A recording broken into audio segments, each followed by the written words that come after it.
What's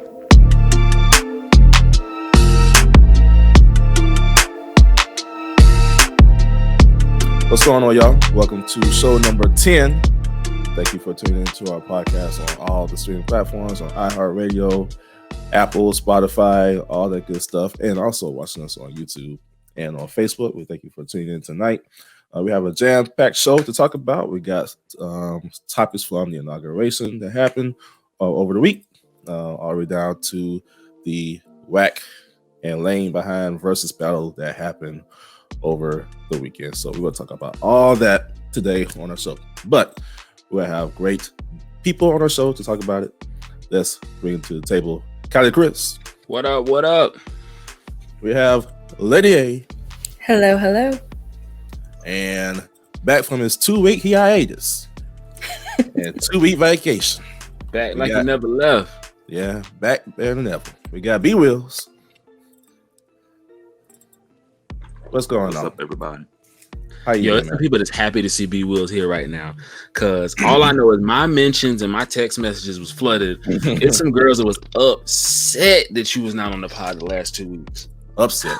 Upset. He got a little groupie, a little fan club. I ain't gonna call their names though, but they gonna see this. But I know one show that was really looking for you on that January the 6th episode. They was really looking for you in that episode. But hey, I know you go speak your mind if you had that chance. We can't give him a couple minutes real quick. What were your thoughts on the riots? Oh yeah, I needed you here for this. You got 1 minute. 1 minute to talk about it. We'll talk about it. Okay. So basically, when I seen it, for me, it just kind of it was indicative of, what I expect from this country. I seen a lot of people were saying that it's white privilege. I really want to make it clear it's not white privilege, it's white power. That was white power. That was how it works. Privilege, of course, there's a level of it that's attached to it, because obviously if there were black and brown people, if they were BLM, it would have been a slaughterhouse, obviously. But no, that was white power at work. That's what it was. You had police officers there taking pictures with the people. They were helping some of them down the stairs. Like, it was an inside job. And I'm seeing tweets from the FBI asking for help, identifying some of the people as if they can't find them. Like, there were reports that from the Ferguson protest, they found some of the protesters off of a cigarette butt from like 3 years ago. And they had found them and arrested the guy from that. So it was just white power at work. It's America. It's nothing like I'm not used to. I can't really say the things I really want to say about it. I'm trying to hold back, but yeah. You did good. You did good. You did good. That's a good summary of how you feel. We can take all that, but I do know that people are, people do see what happened over that time, and they are going to pay the price for what happened on that day. So, but we are going to move forward and talk about what we got coming up soon. But first, let's go ahead and go through our promos. First, if you want to be our guest on our show, make sure you email us at risenradio803@gmail.com or message us on Facebook. We will definitely love to have you on our show. If you want to feature your business on our show, make sure you email us there, once again, at risenradio803@gmail.com or message us on Facebook. We love to feature your business one time, like we're going to do tonight on our show. And then also, make sure you like, subscribe, follow, all the above. We want to make sure that we want to hear from you. We want to share all the good works. So make sure you, on our streaming platforms, on Spotify, Apple, iTunes, all that stuff, make sure you follow, make sure you subscribe, make sure you rate, all that good stuff. So we're looking forward to hearing from you. And we also have our Love Doctors coming up real soon. Lady A, we're going to have you going on the date for Valentine's. We were looking forward to see what's going to happen. But I am looking forward, I think. Yeah.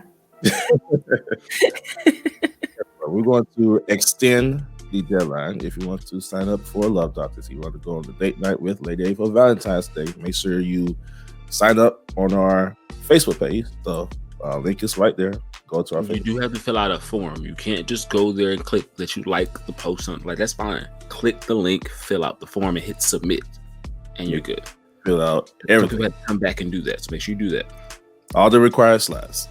So make sure you fill out today. We are going to extend the deadline to the 31st of the end of the month. So that gives you some time to think about it if you need to think about it. If you want to make sure you don't already have a date for Valentine's Day. There you go. Go ahead and take all and that make sure away. you live in South Carolina or the first bottom half of North Carolina. The we'll be nearest part of the state. So make sure you do that immediately. You got to the end of the month, so make sure you sign up today. Chris, you have a new music playlist out. Listen. It's the Walk-Ons playlist every week, each and every Friday morning. I update with all the brand new music for you. I got you covered. This week we got some Fat Joe. You know he bringing the light in with this one. Sunshine. It's a fire track. I'm responsible for at least 120 spins of this. But hey, we got him. We got Frito Bang. We got Rowdy Rebel. Rowdy just came home. Yo, Bobby coming home soon. Hopefully, prayerfully. Yeah, it's so much in there. But every Friday morning I update with all the brand new music for you. All you gotta do is hit like, subscribe, share, save the playlist, open it on Friday mornings, boom. Everything's there. I did the legwork for you. You don't even have to do it. Just open it, hit play, hit shuffle, vibe out with us. It's that simple. That's simple. Sound like you were shouting at your homies in the pen. I mean, Free my dude. sometimes I feel like you have a connection with certain artists. It's just like we know each other. It'd be like that sometimes. True. But hey, if you have a chance to listen to the playlist, it will get you the vibe in any mood that you're in. So There's something in there for everybody. I promise you it is. Like, I got everything. I'm going to be in charge of making the gospel playlist, so hopefully I can make that gospel playlist for you. He has a gospel playlist. He already Where? sent The group chat. Really? There's a whole. It's like Yes. 100 and something songs on the playlist. I'm Yeah. gonna send it to you again. Stand by. I'm He gonna put put it that in all the the way group from chat. like 1965 all the way to went like back. 2020. Oh. What's the name of that gospel playlist? The Walk-Ons gospel? Generations of the Gospel. I got you. Generations of the Got gospel. you covered. So we can go ahead and advertise that. Generation of the gospel. The advertiser, listen. Sunday. That's my Sunday morning because I can't like gangster wrap it up on Sunday mornings. I gotta take it back to God on Sunday morning. Yeah, that one has 284 songs. Perfect. I'll take that. So Generations of the Gospel. Make sure you look for that playlist. Exactly. I got Apple y'all Music. covered out there. Cool. And Chris, you got one more thing to shout out about. What else I got? What else I had this week? You know you got three. Yes. There's three of us on the screen right now too. It's crazy. 3 Crimes to Charm. Me, Jess, Sade. We got you covered. Listen, anything to do with serial killers, criminal justice, community service, social justice reform, all of that. Listen, we got you covered. Next pod, we're gonna talk about Richard Jewell and the 96 Atlanta bombing. We're gonna tie that in a little bit with the Tennessee bombings over the Christmas holiday. There's a connection there. You may not see it yet, but we're gonna tie it in for you. And we got an interesting subtopic in there. Some events that are taking place this week that we feel that we need to address, and we're gonna do that. Just that. Tune in. It's interesting that you mentioned Richard Jewell because I literally just watched that movie in its entirety for the first time today. The movie on HBO. The Max? movie. Mm-hmm. All right. No, it was on like AT&T, but yeah. Real quick, so those of y'all that are watching this too, when you get 3 Crimes to Charm, you'll hear me say this again. The movie, terrible. Watch the series on Netflix. Phenomenal. You gonna watch one episode and you'll be hooked. It's called Manhunt. It's the second. There's 2 seasons. The first one they did what's my Wasn't it like BTK or Dahmer. B? They did Dahmer on the first one. It was good. It was good. BTK killer, or was that something totally different? Somebody done one, but it had nothing to do with this. They did one like 2-3 years ago. But Manhunt, whatever. I'll send the link to the group chat. But it's the Manhunt that's talking about Richard Jewell. Phenomenal series. You can watch one episode, and you're gonna be hooked. I couldn't stop. Speaking the of movie that, was a little irritating, but I'm glad you're talking about it. speaking of that, we are going to talk about Netflix and HBO Max movies, top movies to watch, binge watch, all the above. So make sure you stay tuned for that on our main topic. Because there's some fire out there, and some fire coming too. Most definitely.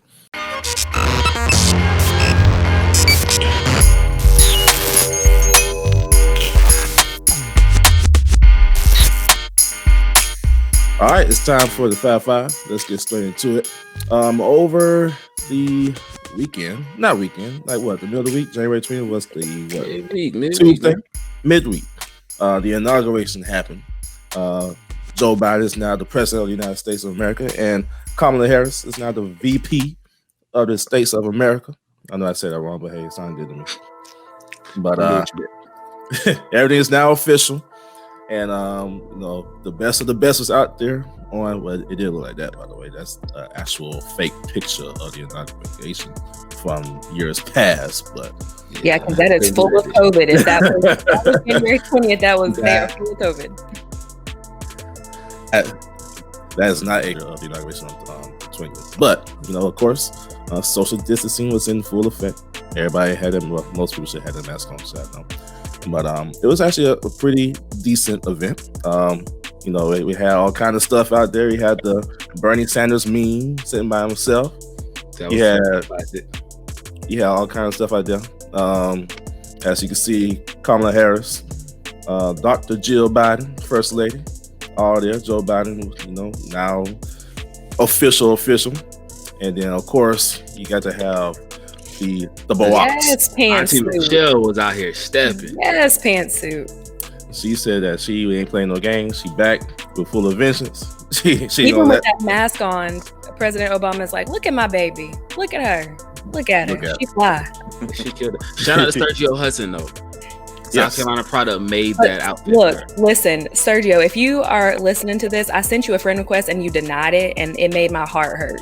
You had 362 more spaces left before you were full. And you denied it. This was before everybody knew, and he was everywhere, and so it made my heart hurt. I was sad. Sergio, you know how you send a friend request and then you go back to the page and it says add friend, and so yeah.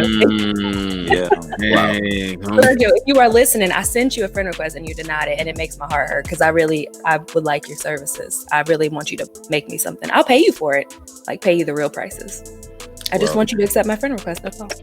We'll advocate. We'll do a GoFundMe so we get some money out of that too. So make sure you please add Amber on Facebook. Sergio, she really wants to have. You can make my wedding dress.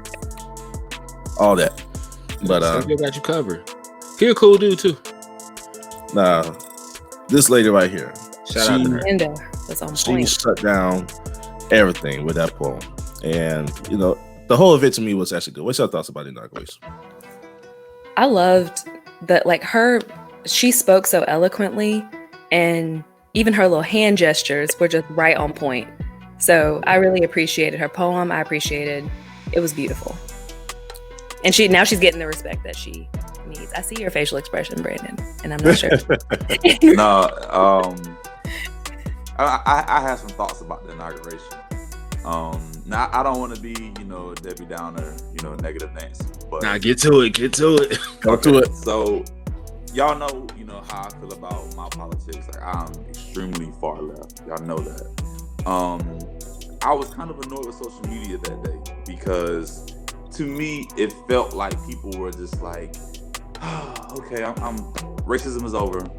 It's done. We don't have to worry about it no more. Trump is out of office, And it was really frustrating for me because, the work isn't over yet. It's not over, at all. Racism didn't start with Donald Trump. It's not going to end with Donald Trump. So my main thing is I want people to hold Biden accountable. The same way that you would hold Trump accountable for the things that he says, the things that he's done, whatever the case might be, do the same thing for Biden. Because our issues don't just stop and end when the Republican gets out of office. True. Absolutely. I think a lot of people need to understand that racism is in our country 24/7, and just because you have, that's how Brandon say, a new person in charge, even when Bill Clinton was president, Barack Obama, George Bush, racism was high levels during any president's term. It's something that it's a people thing that it needs to change within themselves. We can always advocate for and say, hey, let's end racism, let's end prejudice, let's end this, let's end that. But it's actually going to really take the person themselves to actually change. So if the person's in KKK or white supremacy groups or far right or wherever groups you out there that is actually hating a particular race, there's actually groups that hates the opposite. And you know, the word hate in itself should not even be something that should be within the person itself as for hating other groups, as for their race, their color, their gender, all that stuff. So that's something that has to be a thing that has to be fixed within themselves to actually make the country better. Will it be easy? No, absolutely not. At the same time, it's going to take more advocacy to make sure we do the right thing in itself. Because I want my money. I haven't got my stimmy yet. The Me $600 either. one or the other one. I'm still waiting. I ain't got And neither I knew stimmy. the student loan was canceled. So Yes, student loan. So hold them accountable for that. I That's mean, the my two the minutes biggest for me. thing for me was, whenever I do finally have kids, like, regardless of your thoughts on VP Harris or on President Biden, regardless of your thoughts of them, at this point, like, my future kids will never have to grow up in a world where their like dreams, even if they aspire to be, in the highest position in the land, they no longer have to make an assumption that that's not possible. So for me, this symbolized the ability for my future children to be able to look up to and aspire to be something more than just, I don't know, what we saw when we grew up. So I've lived to see a Black president, and I've lived to see a Black VP or a VP of color. And so I appreciate that my future children will grow up in a world where that's possible. So regardless of like politics aside, that's what felt good for me. Somebody does need to be held accountable, and they need to be held accountable for having Jennifer Lopez perform here. Why do we keep trying to have her exercise her vocals at events? I don't know, I but think it's like Chris was speaking. She wasn't speaking in tongues, but she switched from English to Spanish real quick and called the Holy Ghost. And For some Jennifer, reason, this they- is an they inauguration. employed J-Lo as the spokesperson for like people of color for whatever reason. I don't know why. Like we don't like. Well, that. It's an inauguration. Why are you? The Let's Get Loud thing is for your concerts. This is not your concert right now. What are we doing? look, What do you mean? I saw one clip on Twitter. Actually, we shared it, and it was a clip of LL Cool J performing at the inauguration after Bill Clinton was inaugurated into office. That was actually pretty dope. I would love to see that. I mean, it's kind of the same person that decided that it was appropriate for Lady Gaga to be there too. So That was a hot mess. I ain't gonna lie to you. Okay. She- Offer a she- little bit of pushback she- on this. She was the star of the group. Vocally, Like- I can understand that. and Vocally, that dead bird. What she got put that dead bird on her dress for? I don't know why that happened, but vocally, I can understand why you would think that would be appropriate. Cool. I also think it was on purpose. I could be wrong, She could have stayed home. but I think those two were chosen for a reason. Mm. They represent two communities that I feel like the Democrats support a lot and plan to continue to support and push forward a lot. True, but at the same time, I understand that Democrats want to push their agenda. I understand Republicans want to push their agenda, but at the same time, it has to be some kind of wise decisions. Like, okay, why is she here or why he here? what do you think would have happened had Trump have gone to the inauguration? Like, obviously Pence was there and, they laughed and joked and whatever. But what do you think would have happened had Trump have been there? I think it'll be a different atmosphere for sure. I think people will be giving him the side eye. They will be not want to shake his hand. They don't want to talk to him and whatnot. I think the mood of the inauguration that you saw on that day compared to if he was there would probably been a whole contrast if he was in the building for sure. Now, I think we've had Pence, problems, honestly. what Pence did was very classy, and that's very classy for him to actually be there and do what traditionally presidents should have done. What Trump displayed was complete pettiness, sore loser attitude. It's on brand though. But I do think had he been there, I do think this would have had potential issues though. It would be. And that was my concern, like, the entire time. Like, I was on edge the entire time wondering, like, what was going to happen. And thank God it went smoothly. But Thank God. Well, they got a lot of National Guard troops there. They got a lot of protection. The dog felt that one too just now. He felt all that protection just now. But through it all, it was a great sold to me. What's her name? Amanda. I can see this now. Amanda Gorman. I like her poem. She had a speech impediment, and she overcame that by actually singing the Hamilton song. I forgot what the name of the song was, but she actually had a speech impediment. She couldn't say her R's right. So for her to be doing that compared to what she were a few years ago, that's actually a big on step to go from, being sheltered in your own mental mindset, say, hey, I can't say my R's right, I can't say this right, and yada yada, to now in front of the whole world reciting a whole poem on the inauguration day. I think that's a big accomplishment for her. So big ups for her, and all the people that was involved in that day. And she's got a book, if I'm not mistaken. She's got a children's book. Either it's already out or it was out before this. But. The Hill We Climb was the poem, but I forgot to find out what's the name of the book, though. Let's find the name of the book. And we do need to shout out the military. The fact that we had to have so many thousands of them here for this. Thank you to them for doing their job, even when they shouldn't have had to be out here in this regard. Absolutely. Let's see. The name of her book is called Change Sings a Children's Anthem. That comes out September 21st of this year. But I do know there's some other books that's out there now that you can probably get. Make sure you check out Amazon.com. It's on there. I don't know. Amazon got everything. Yeah, everything. But she is number one in the Amazon book club. I do know that for a fact. Of course she is, especially after this week, for sure. Mm-hmm.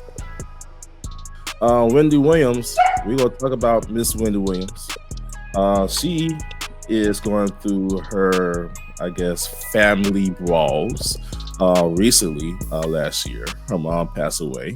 But during the funeral, allegedly, Wendy Williams' brother, they actually had a fight at the funeral in itself. At the funeral, over mom's casket. And according to Wendy Williams, the fight was literally right beside their mom's casket. She could have fell out the casket. So yeah, black funerals, it can go left or right sometimes. And clearly there's a dispute happening at Wendy Williams' funeral. Well, Wendy Williams' mother's funeral, let me get that correct. And the brother was acting. I'm not surprised. You reap what you sow. All this discourse she has sown over the years about everyone else's life and their drama and all this stuff is going on. Some of this is going to end up happening in your life as well. It just is what it is. Like, I don't care. But does it give it the right to actually show out at your mother's funeral again in front of everybody? I don't care. That's y'all business. Y'all figure it out. If you got all this going on at the funeral, it's way deeper than whatever y'all are telling us the issue is. Exactly. And the fact that she decided that she wanted to spend, like, I think when I read it or when I looked at it, it said she only wanted to spend like a minute to a minute and a half talking about it. And then she goes on and on and on and on about it, but also didn't give exact details of what happened and kind of skipped over some stuff. Again, goes with what Chris said. Like, there's a lot of pieces coming out. And I was definitely going to say something that was not super nice, but I'm going to save that for internal Amber dialogue because it was not a nice. It wasn't a nice comment. Go ahead and show out. Let's go ahead and say what you guys say. I was just going to ask if to me, Wendy looks a little bit more like a man than her brother does, but that might just be. It's a little more cheekbone. A little more cheekbone. She's a little strong in the face. A little strong. Okay, I didn't know if it was just me or. But you said it. I didn't say it though. I tried not to say it, but you asked me to say it, so I said it. Brandon, that's your type right there? Strong cheekbone? That's disrespectful. That's disrespectful. I'll give you a better picture. There we go. That one's a little bit better. Her wig looks a little bit tighter. But her wig looks a little bit tighter in that one. Yeah. Mm-hmm. Yeah. I mean, she's very hilarious. She's funny. She is. And also, her wigs do be on point, though. She do got good wigs. Not that I care if I want, sit here people in good wigs, but some people that wear wigs. Are you a wig connoisseur? You're a wig connoisseur now, Marcus? No. I mean, I be seeing people in wigs, and it be looking, very fake. A little wiggy. Sure. A little wiggy. No too much wiggy. Yeah, I didn't know that she wore wigs till like her second season of her show, when she actually literally pulled the wig off of her head. So, but yeah, Wendy Williams, Family Feud. Thank goodness, though, the money did not follow the casket. That happened. That would have been a whole entire problem. It would have, and believe me, I'm pretty sure people have pictures of all that. Did anybody confirm this story actually happened? Wendy Williams said on her show, period. No. Anybody out an independent source confirmed this? Not that I know of, but I'm pretty sure whoever that was at the funeral, family related, probably will. Yeah. I mean, according to how long after this did she start talking about the article, though, like it said the fight happened and then they took it outside and then kept on going with the funeral like nothing was going on. But you gotta give it up to Wendy though, because her mom actually passed away in October, I want to say, or earlier than that, and she didn't really let nobody know till like near the end of last year. So she actually held this in for weeks and weeks in time, and didn't let nobody know until like it was about to be a whole new year. So, which furthermore goes to my point of your movie is about to come out. Now the story comes out. So you mean to tell me for 2-3 months nobody said anything? I mean, the thing about that, I mean, it is private information. I mean, it's kind of like with MF Doom when he passed away. He died on Halloween last year. We didn't find out until December. R.I.P. Doom. Mm-hmm. You know what I'm saying? So it's like when it comes to stuff like that, I don't really feel like the people like us were entitled to know. I mean, because grieving. I'm with you on that. Different, you know. True. I'm with you on that part. Well, you know, people want to have their own personal time to grieve, and you know, don't have all the publicity. Because Wendy Williams, even though she can be controversial, she is a big household name in itself. So yeah, I think that's very wise for her to actually grieve personally, get everything handled, and then release the news out to everybody. And I started to see a lot of people do that now, often than usual, which is probably a good thing because social media is now rapping pretty hard. So I miss 2010 Twitter. Yeah. Wild times. I wasn't on Twitter till 2011. Bro. 2010 Twitter was like, how do I describe it? It felt like the promised land almost at times. Like there was no such thing as people being sensitive. Like it was literally just people just having a good time. Conversations were just wide open. That was it. But once again, when this movie is coming out, I want to say on the 30th, so make sure you check it out. Speaking of movies, we're going to be talking about top movies to watch today on the show. There's a company that can actually pay you to actually eat pizza and watch movies at the same time. You where I sign up? Exactly. I hope so. Bonus Finder, they launched a competition to find its professional binge watcher. The company previously ran competitions to pay people to test burgers, ice cream, candy, and pumpkin pie. But now the winner will receive $500 and will have to watch and review 3 television series on Netflix, while also testing and ranking takeout pizza. I just need them to also include a gym membership because, I would love to do that. Chris, I know you probably love it. It's just 3 series. I can do that in a week. Yeah, I think you just like get to have to choose like 3 different ones and just depends on what show it is. Yeah. I think the choice of one was like Bridgerton was Bridgerton one. is a awesome series, but I will say my comments for that main topic. I got a lot to talk about that television show. But if you want to sign up, I think the sign up period is still on. Look up Bonus Finder, and if you want to be a professional binge watcher, go ahead and sign up today. But what's going to happen like after? So after you finish doing this and you get $500, clearly you would have either had to stay out of work or you were sick or something like that in order to stay home and do this. So, well, as many people full-time job, what happens after that? As many people that's working virtually, I'm pretty sure they can do it that way. I know if I had a virtual day, I'll collect this $500 and call it a day. There you go. That's going straight into my problem savings. solved. I know one person who will not be doing the actual binge watching anytime soon, and that is Mr. Joe Exotic himself. According to people in prison, I'm pretty sure that's a great source of his. He is very pissed at former President Donald Trump for not pardoning him. He is currently serving a 20-year sentence for allegedly conspiracy to crime against Miss Carol Baskin. And he was very confident, not only him, but his team were very confident that President Trump was going to pardon Joe Exotic. Out of all the people that Trump pardoned, he was not one of them. And That is wild. yeah, and Joe Exotic, he is very pissed. He called Trump a liar, amongst other things. You can read it yourself because it goes very detailed how you feel about it. Yeah, how y'all feel about Trump not pardoning Joe Exotic? I don't care. The fact that he thought that Trump would feel enough or care enough to make him one of the bajillions of pardons that he was even thinking Trump about. did mention that he might do it though. Trump, a while back. I know he mentioned it, but he's also mentioned a lot of other things, and he also chose to pardon like a whole bunch of other people, and this was not one of them. I'm sure he made that same problem. I'm sure he made that same promise to a lot of other people, and so if you really thought that he, cared enough about you or cared enough about anybody other than himself to do that, then yeah, it makes me feel really bad for you. Joe, you didn't get out because you're poor. That's why. Trump doesn't care about poor people.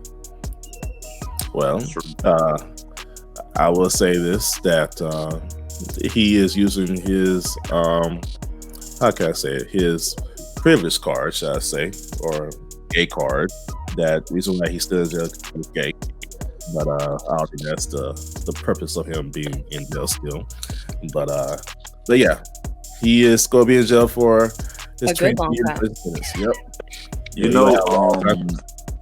So we did touch on it before about Wayne working closely with Trump a while back during his campaign. I'm not gonna lie to you. Now, if I knew that I was potentially facing 10 years in prison, and I know that this man can potentially help me, I might be buddy with them too. You know what I'm saying? Knowing that part, now it's like, okay, I can see where you might do that. Yeah, it makes sense why he did the way he did. So I'm not mad at him no more. Because at the time, we didn't know he had the Fed gun charge coming. But he obviously had it coming. He was facing 10 years in prison. So I was like, do what you gotta do. And that would be controversial to the hip hop world, would it be? I just want to know why Kodak got out. Like, we could have pardoned a lot of other people, but that one pardon could have been to anybody else in the world, but no, Kodak Black had to get that pardon of all the people. Another person that might be joining him in prison. I don't know they're gonna be in the same state, but this kid right here, yeah, ain't no Mike. Yeah, he is absolutely that's going the to GOAT. Well, according to TwoFab.com, a Georgia teenager has been arrested and fired after he was accused of scamming almost $1 million from his grocery store job. In the space of 2 weeks over the new year, Kroger employee Trey Brown made almost 7 figures by processing false returns to the store. According to police, he created over 40 returns of non-existent items that ranges from $75 to $87,000. And he almost made $1 million by reaching up to $980,000 of returns. Trey. First of all, how did nobody notice until he got to almost $1 million worth? Is my question. That's number one. And number two, he was returning like non-existent items. Yeah, so he was an employee, so he would return things, but he wasn't actually returning things. He was just pretending to return things. But how did he get up to almost $1 million? Because he was doing things like $87,000. As someone who has been the manager over customer service and returns at a retail store at one point, Marcus knows the store I'm talking about. We're not gonna go there.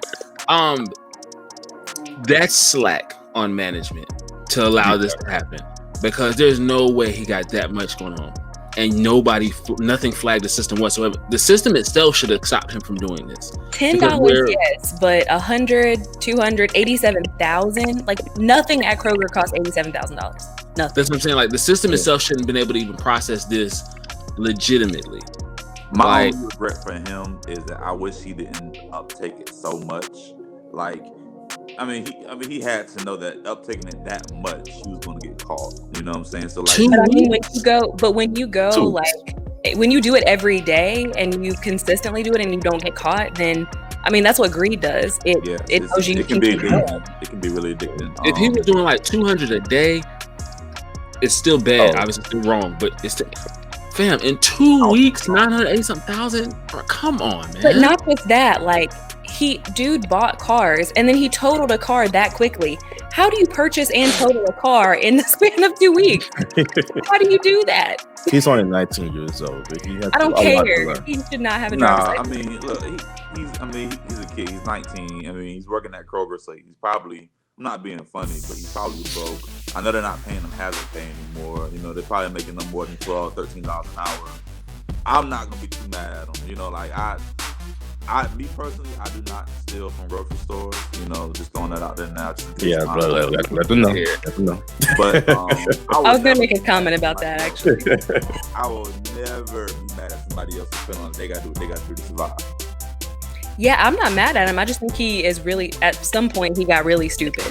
It was really smart at first, and then it turned really stupid really quick. Well, I'm glad y'all both brought that up because Young Dro posted about this on his Instagram and got into an argument with this guy back and forth for a while. Young Dro talking about the kid is the GOAT for doing this. Instead of asking somebody for a handout, he went and got his money the way he needed to get it. And the dude in the comments said he just wishes the kid didn't have to end up in jail, but he wishes instead of doing it this way, and he found a way to exploit the system, if he would have brought that to the company and maybe they could have parlayed that into a promotion for him. So him and Young Dro went back and forth about how that part works. And I mean, if he had went to his management team and said, hey, you know, this is the way to exploit the system, for one, they probably would have just asked him, how did you know that, you know?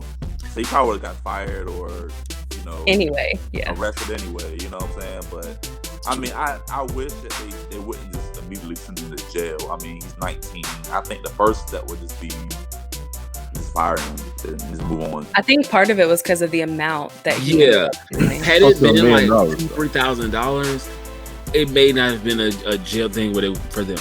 That's almost $1 million. Like, but to be honest, like that. I'm gonna like. He should get in trouble, absolutely. But also, as a manager and as like the head people of Kroger, it is some of that is you got to take the blame for some of that too, because he should not have been able to do that. So you got to take an L for that too. They should get the same kind of responsibility of getting punished for 2 weeks. Y'all didn't notice that y'all money was being taken from a 19-year-old kid on a debit card. You know, they said on surveillance. They could see him typing in lottery codes and put on his debit card. He bought guns. Well, a couple things here. Things. That brings up a whole other thing. If surveillance camera has all this footage, what is your loss prevention officer doing? You should have noticed this. Exactly. Yeah. Exactly. Because flirting with cashiers and walking around the store. That's what I'm saying. Like you. So I mean, I also have a question of, before I say that this is on his management team at the store he was at, is this a function of the Kroger system as a whole? Or is it just, okay, if it's the system as a whole, that goes well beyond just his management team at this store. That's something way above all their pay rates. A lot of grocery stores have this same system because my ex got fired from Sam's Club for doing the same thing. She didn't steal, obviously, $1 million worth of stuff, but she stole like almost $1,000 worth of products, and she got fired. She didn't go to jail. But so it's a similar thing that like a lot of retail stores have, you can kind of exploit. So it's not just Kroger. It's all of them. Okay. Absolutely. They're gonna figure something out for that. Well, I know one thing. To those items that he bought, I hope they give it to charity, of course. But he didn't buy nothing. He bought guns. Oh! I thought you meant like from Kroger. How much time he's facing? I don't know the update of that just yet, but I'm pretty sure he probably. It was a good chunk of time. Yeah, Georgia. That's all I gotta say, Georgia. That really. I want to say it was like in the double digits. Mm-hmm. It was at least 10. Yeah. I'm never gonna advocate for a teenager going to jail for that length of time. I don't care what they did. That's no. Mm-hmm. He's a kid. Oh yeah, there we go. I see right here. He faces up to 10 years in prison if convicted because of a large amount of money involved. That's terrible, man.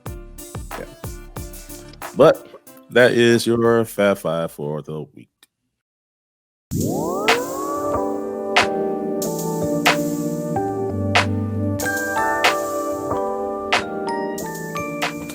Today's featured business of the week belongs to Javis Financial Services, LLC. They help with credit repair, insurance, payroll services, bookkeeping, tax preparation, financial planning, notary services, accounting, all that. They also can give you a free health insurance quote online. So that's pretty big. So make sure you check out Javis Financial Services LLC. You can visit their website at www.javistax.com. And also, if you're in the Columbia, South Carolina area, you can visit their business at 7171 Two Notch Road, Columbia, South Carolina, 29223. And you can call them at 803-419-1001. Make sure you reach out to them. They can get the job done. They've been around for many years. They're good at what they do. And tax season is around the corner, so why not start early? So once again, visit Javis Financial Services LLC. Visit their website at www.javistax.com. You can reach out to them by 803-419-1001. And if you're in the Columbia, South Carolina area, you can visit their businesses at 7171 Two Notch Road, Columbia, South Carolina, 29223. And that is your feature business of the week.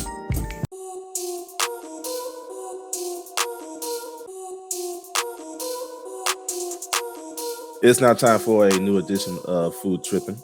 We're going to taste a new thing. I'm not going to taste it because I couldn't find it in stores today. But Chris and Amber has the Oreo Brookie-O. That's what it's called? Brookie-O? Brookie-O. That's what it is. Yes, Brookie-O. Oh, I knocked my stuff over. Hold on. You got it? Yeah, the Brookie-O. You can find it at your local stores, at Walmart and Food Lion or wherever that sells these lovely things. As you say, Walmart. So Walmart did me dirty, and Walmart canceled my order twice and said they didn't have it. Walmart, you were lying because I found them in your Walmart. I found them. You might as well call me. Gotta work on the online order setup. Walmart is the McDonald's store. They are. Exactly. Shop at So Publix. this week I knew to go pick them up, so I got them. Last week y'all messed me up and you briefly mentioned the cereal, but you didn't tell me to go get it. So this week I appreciate you. Well, I'm glad you did not get that cereal. That was hot trash. This does not fit in my diet, and so therefore they are going to be donated to whoever else would like to eat them. Well, I definitely want to take those because I need to. Well, I bought two stores because I figured. Yeah, I bought two of them. Not for me, but that cereal last week was what that lady said on Iyanla Fix Your Life, gutter trash. Gutter trash. Straight from the pits of hell. I still want to try. Can we switch? Because I still want to try them. Yeah, have fun. I want to try this. All yours. Just so I can say Put the graphic up. All right, so folks, look at this. So you see what most of you should know what a Brookie is by this point, but this version has a base of a chocolate chip cookie, an Oreo in the middle, and a brownie. You see the actual item itself. Yes. You see how it looks good. Then you look at this cookie. Cookie looks very basic in the picture. Now we're gonna go through this now, but we're gonna see what this is actually hitting for. So before I stick my hand in it at all, I don't see any brownie and I don't see any cookie in that. So let's start off by saying that. It looks like a regular one. Fall out. Now, if you look at mine. Wait, somebody cheated me because there's a all three layers right there. I see the fudge brownie, I see the cream and the chocolate chip. Am I tripping? There's a space missing. There's space missing up there. Dang, they did you dirty. Oh. It's on every row. Oreo, what are you doing? They feel like they told you they had them. Okay, Chris, I see the 3 layers now. I see it. You see all 3 layers? I do. See? Okay. Wait. Where are me? I'm coming. There I am. Oh wait, hold on. We gotta spin it. It looks very layers in there. There we go. It's somewhere. That looks very fattening right there. That's right. Yeah. It does. It does. How many sugars is it? Can we do one where we split it? I'm gonna split it open like we do a normal Oreo. Oh, never mind. That You doesn't split actually Oreos work. open? That doesn't actually work because it just does this. Oh. So never mind. Easy access. All right, y'all. I think you can't really tell. So with this one, you can't really tell that there's a brownie on the bottom because it looks exactly the same as the Oreo. So it's the same texture and the same color as the Oreo. So you can't really tell it's there, but it's right there. There are in fact three layers. Now they're not even, but they there. Not even slightly. Are they Yeah, at even? all. It's There's like a whole lot of commercial break. cream. There's a lot of cream and a little bit of cookie. There Oh, it is. we're doing it together? Okay, ready? First bite review. Let's cheers, You ready? Chris. Chris, Who you are- are forever eating first. My bad. Me and Brandon, we gonna eat this in spirit because we ain't got nothing. In the meantime, I got my It tastes like an Oreo. chocolate cake. There you go. While they eating their Oreo cakes, I go eat their my chocolate cake. There you go. This tastes. Am I tripping, Chris? This tastes like an Oreo.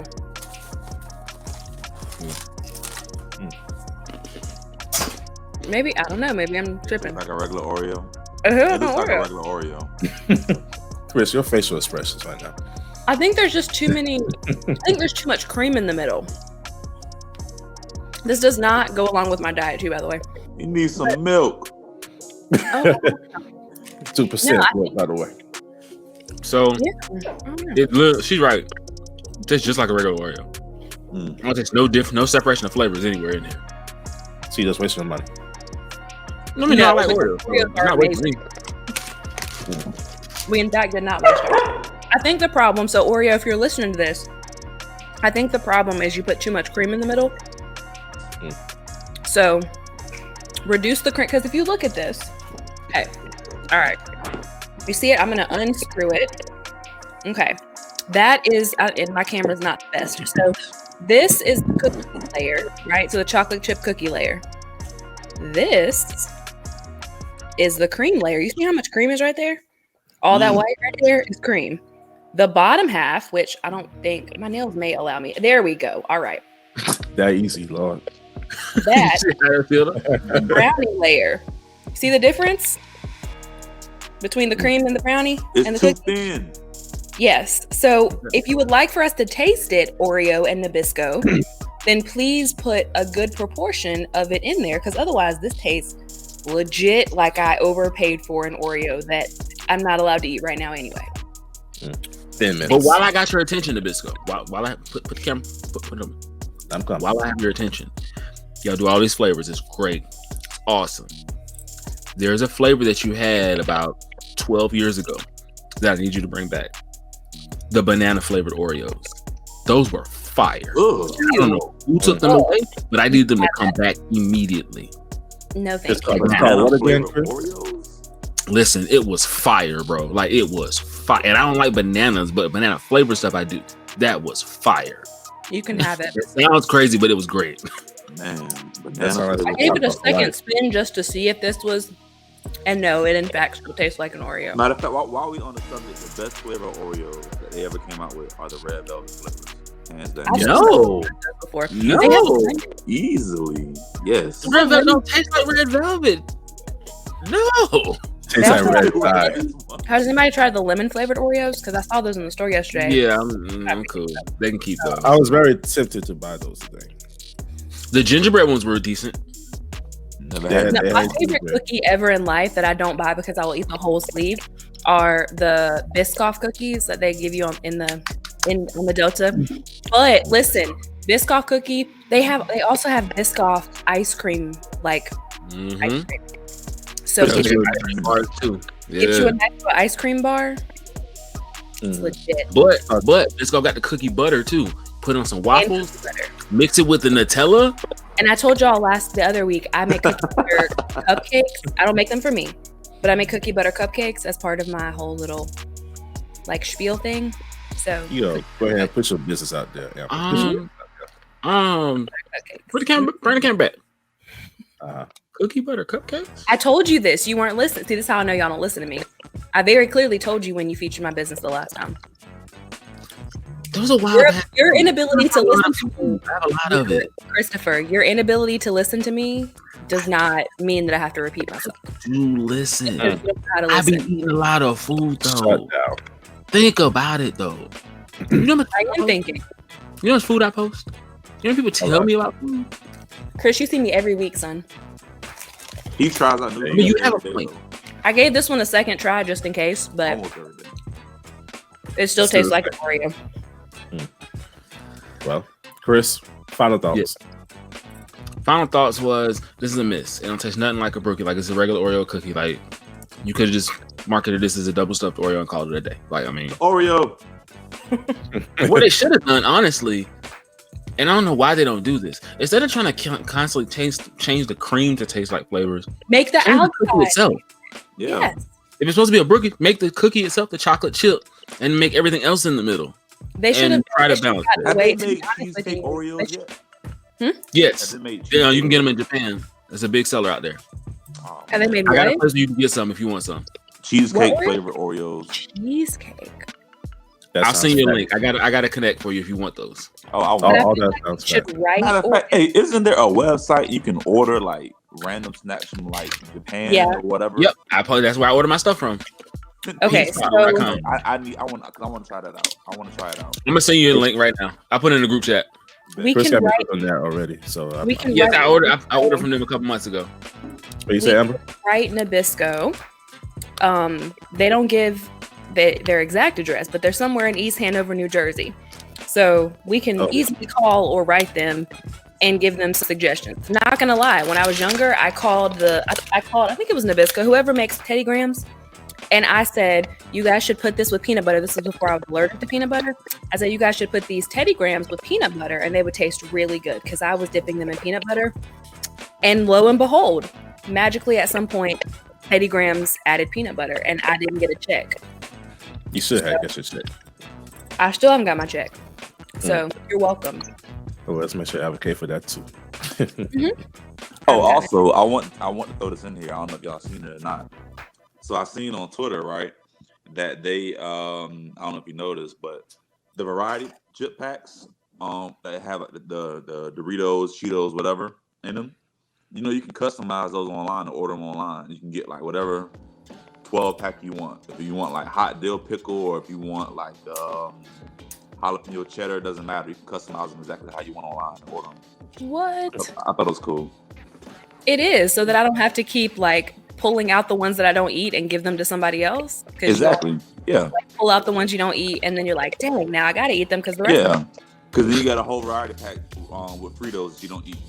Exactly. With Exactly. chili cheese flavor Fritos. True. Chris, what's happening right now?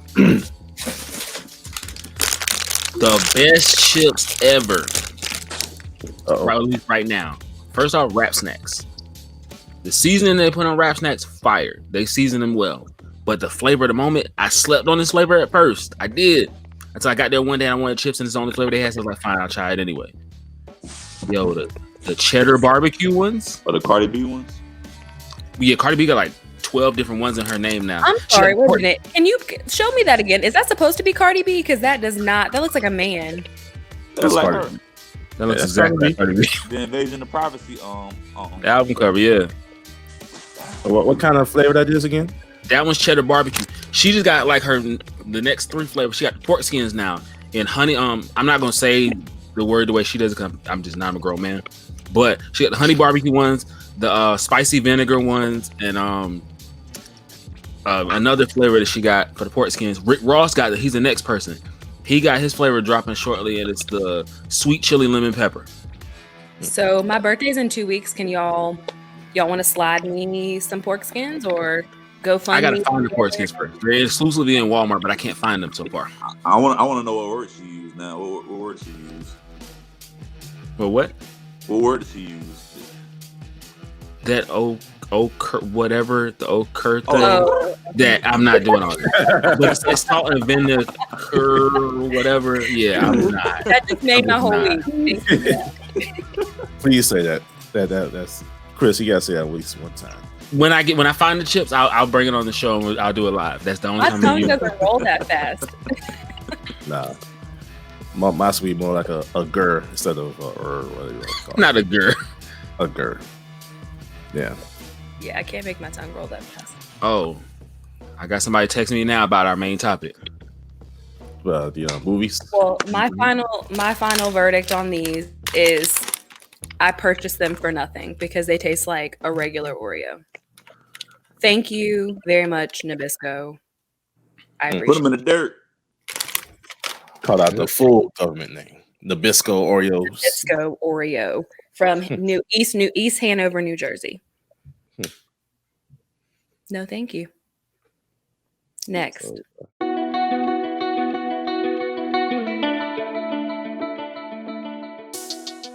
All right, we are back for our main topic of the show. Today we're going to talk about the top movies to watch while you're at the house. If you are virtual, if you are homesick, if you just want to watch a movie just to pass time and whatnot, we're going to help you out. Chris, he's a big movie watcher. Amber, she watches her movies too. Brandon, I don't know if you watch movies, but hey, you might know some old stuff out there. And for myself, I watch it here and there, but I have a good idea what's good things to watch. So I'll go ahead and give you my 3 that I am currently watching right now. Some of the people on our show may have the same, but they have different tastes in their choice of movies. But I'll go ahead and give you my 3. My first one that I am watching currently is called Your Honor. It's on Showtime.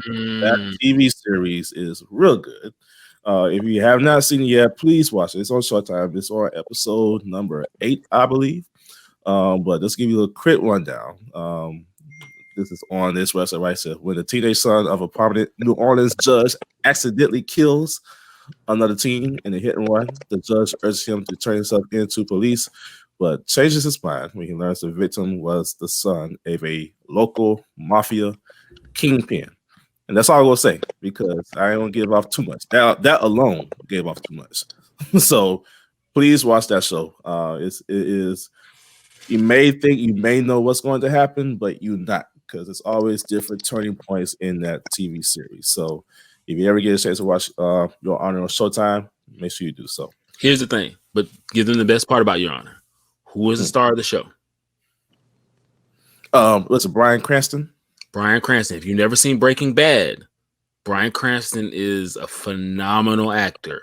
And this is going to give you a lot of Breaking Bad vibes in his character. But it's a very good series. Very good series. But please believe, if I'm very critical about different TV series. So if it draws me interest like they do with Power and Ghost and whatnot, you need to check out Your Honor. Brandon, give me yours. Okay. So, well, point number 1, and this is something I want to let it be known to you guys. So I'm almost positive that y'all have already seen it. But I was influenced from watching Power and from watching Snowfall. I just recently started The Wire. And I know Really? You just not started watching The Wire. I'm gonna let him finish. I'm gonna finish. I'm gonna follow up. Let him finish. All right. We can't hear you there. You block your microphone. Oh. Shoot. I'm having technical difficulties. But yes, right. I finally started it. And so I'm gonna let you guys know how I feel about it. But I just want to throw that out there. But on HBO Max, it's a movie called Blood Simple. Just kind of give you a quick background. A wealthy guy, his wife is cheating on him, and he pays a private investigator to figure out who is the man she's cheating with. And he puts a hit out on the man and his wife. And I'm just gonna leave it there. It's came out in the 80s. It's really, really good. It's a cult classic. I don't know any of the actors who are in it. I don't know any of them. I don't. But it's a cult classic. Check it out. What's the name of it again? Blood Simple. Blood Simple. Okay. Yeah. Amber, give me yours. So I think I only have 2. They might come as I continue to talk, but You on Netflix is coming back in March. And so I love the first 2 seasons, so I'm ready for season number 3. So if you've never seen, I don't even know how to explain it really, but basically if you are like an FBI investigative agent, then trying to figure out what he's doing next. I forgot the name of the main character, but he's been in some other stuff before. But it's really good. 90% of the population has heard of it before, even if they've never seen it. So and it's like Joe in his name. Yes, yeah. Well, his name is Joe, and then when he moves in the second season, I think he changes his name to something else. But basically, he kills people, and he is kind of an antisocial sociopath. But he's really great to watch. And then the other one, it's one, I don't think there's any more episodes coming out, but I believe it's on Hulu, but it's Little Fires Everywhere with Reese Witherspoon and Jerry Walker. I like, it doesn't, even though I know what's going to happen, I am perfectly fine to rewatch all the episodes again.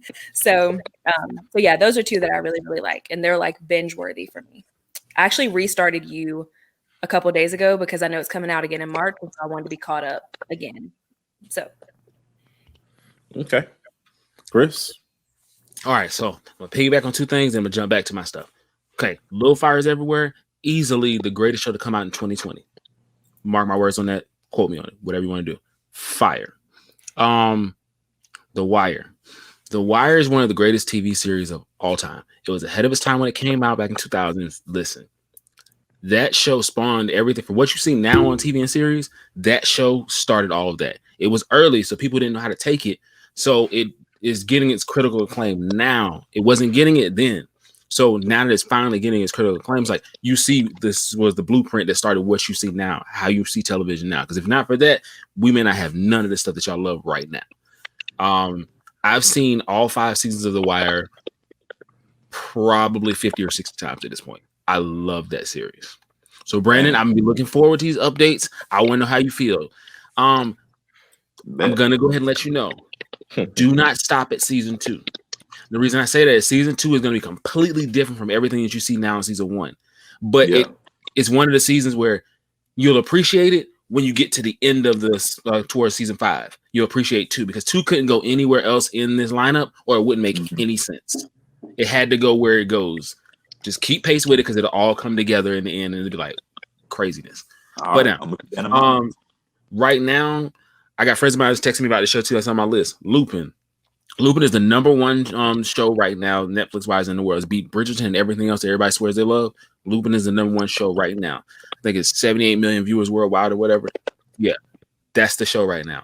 Outside of Lupin, Undercovers is another series on Netflix I like. It's a Dutch show, so you are going to have to put on subtitles or change the vocals to English. Now, if you change the vocals to English, understand their mouths are going to be moving different than what you're seeing.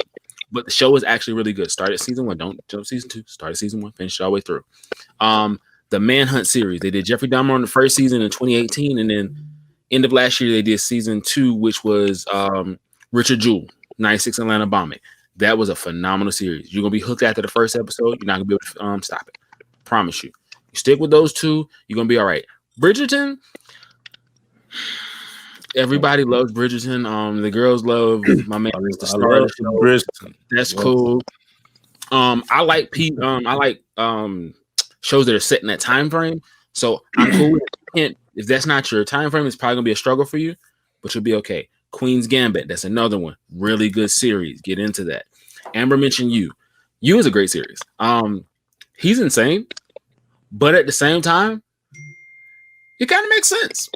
Not gonna lie to you, it makes a little sense, but it's funny. Does. As crazy as it is, it makes perfect sense, which makes me ask myself, am I crazy?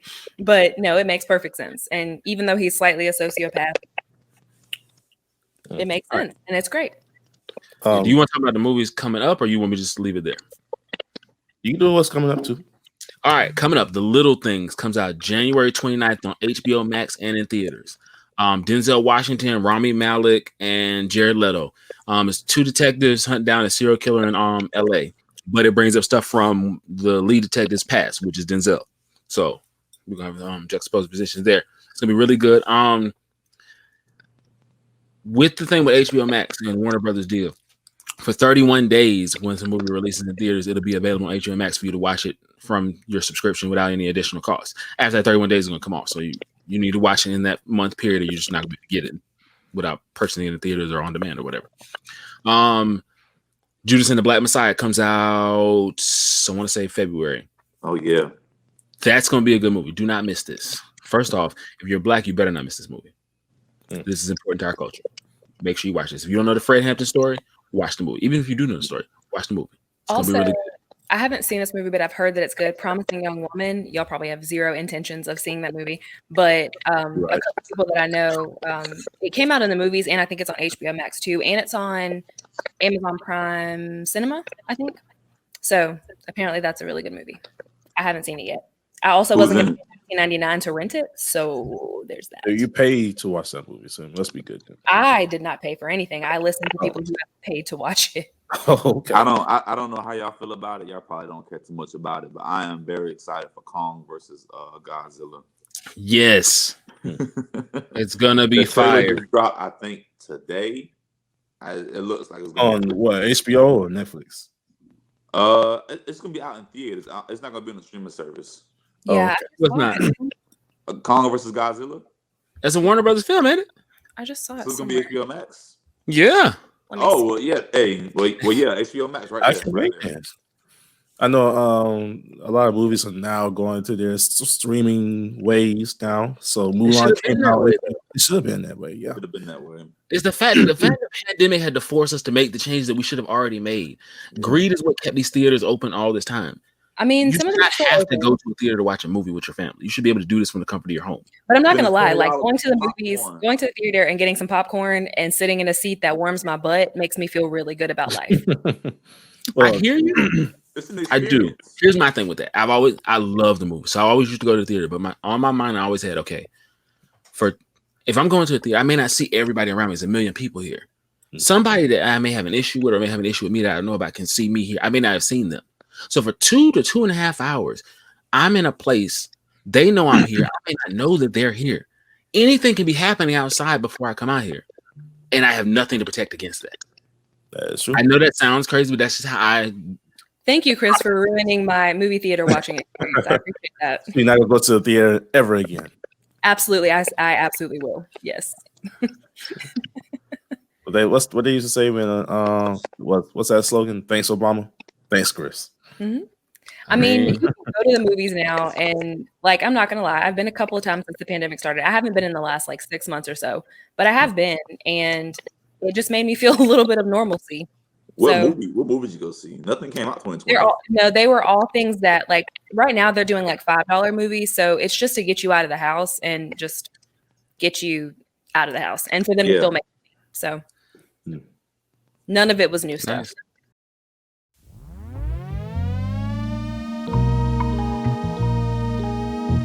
It's now time for a new edition of Pillow Talk. Let me just go ahead and remind you, if you want to be part of our Love Doctors segment, our new segment coming up, you want to be having a date night with Lady A, make sure you sign up today and throughout the week. We have extended the deadline to the 31st of January, so the end of the month. So go ahead and go to our Facebook page and sign up there. You can definitely fill out all your information. Easy to sign up, easy to submit. So make sure you do so. And also stay tuned to other features that we will have for the Love Doctor segment coming up real soon. Speaking of love, like I said again, this is the Pillow Talk segment. Lady A has a new topic to discuss. Lady A, what do you have today? So I feel like today might be a little controversial, and that's perfectly fine because that's kind of what we're here for. So I saw something online. I saw a question online about from a male that I went to undergrad with, and he asked the question, like, how come VP Harris didn't get, a bunch of flack for marrying, dating, whatever, a non-man of color. So the overall question that I have today, or I guess statement, would be, I don't date Black women. So a couple of questions are, number one, like I said, why did she not get any flack for the fact that she married someone that's not a person of color? Two, is there a double standard? So do men get more flack than women for dating somebody outside of their race?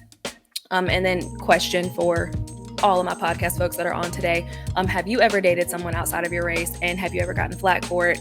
And why did you choose someone outside of your race? So for me personally, like in my experience, when a Black woman dates outside of her race, they generally just kind of move on with their life, right? So we date someone who's like, okay, so I'm Black, so I'm dating somebody white or non-Black. I date them and I keep moving. I keep going. We don't see anything wrong with Black men or men of color. We like who we like and we prefer who we prefer. But my experience with, and I'm being very careful about generalizing Black men because not all of y'all are the same. But my experience with Black men or men of color has been that if they date outside of their race, or they date, we'll just say if they date a white woman, right? for some reason, throughout the course of my lifetime, what I've experienced is that rather than just kind of moving forward and dating someone that's not of color and just going on with your relationship, for some reason, Black men in particular tend to like down Black women or have negative comments about Black women rather than just taking ownership for the fact that they like who they like and they love who they love. And I'm really confused about that. So again, that's just been my experience. Maybe that's not everybody's experience, but what I've experienced is I can date a white man or I can date a non-man of color, and that's fine. That's just who I prefer. But for some reason, the Black women have to be downed when a Black male or a male of color is not dating inside of their race. So not all men do this. So I'm making that very clear to not make generalizations. So not all men do this, but a good chunk that I've encountered have. And I know that there's also like a large number of Black women who don't care. Like we generally don't care and genuinely don't care if you date someone outside of your race. Just please don't down us for you deciding that you want to do that. So for instance, my sister-in-law, a lot of people know this, but my sister-in-law is white. And I've never in my 31, almost 32 years of life, ever seen my brother date anything other than white women. And that's fine. But I also know that he loves his strong Black sister. He loves his strong Black mother. He loves his strong Black grandmother, et cetera, et cetera. So I've never heard my brother talking negatively about Black women ever. So there's never been a problem for me with the fact that my sister-in-law is white. But, that's not always the case. So I'm going to slide y'all in. But I've dated white men before, but a lot of it had a lot less to do with preference and a lot more to do with availability. What I mean by that is I went to a predominantly white elementary, middle, high school, and undergrad. So there were very slim pickings for Black men, like very slim. So it was just kind of out of availability that I dated non-Black men, I guess.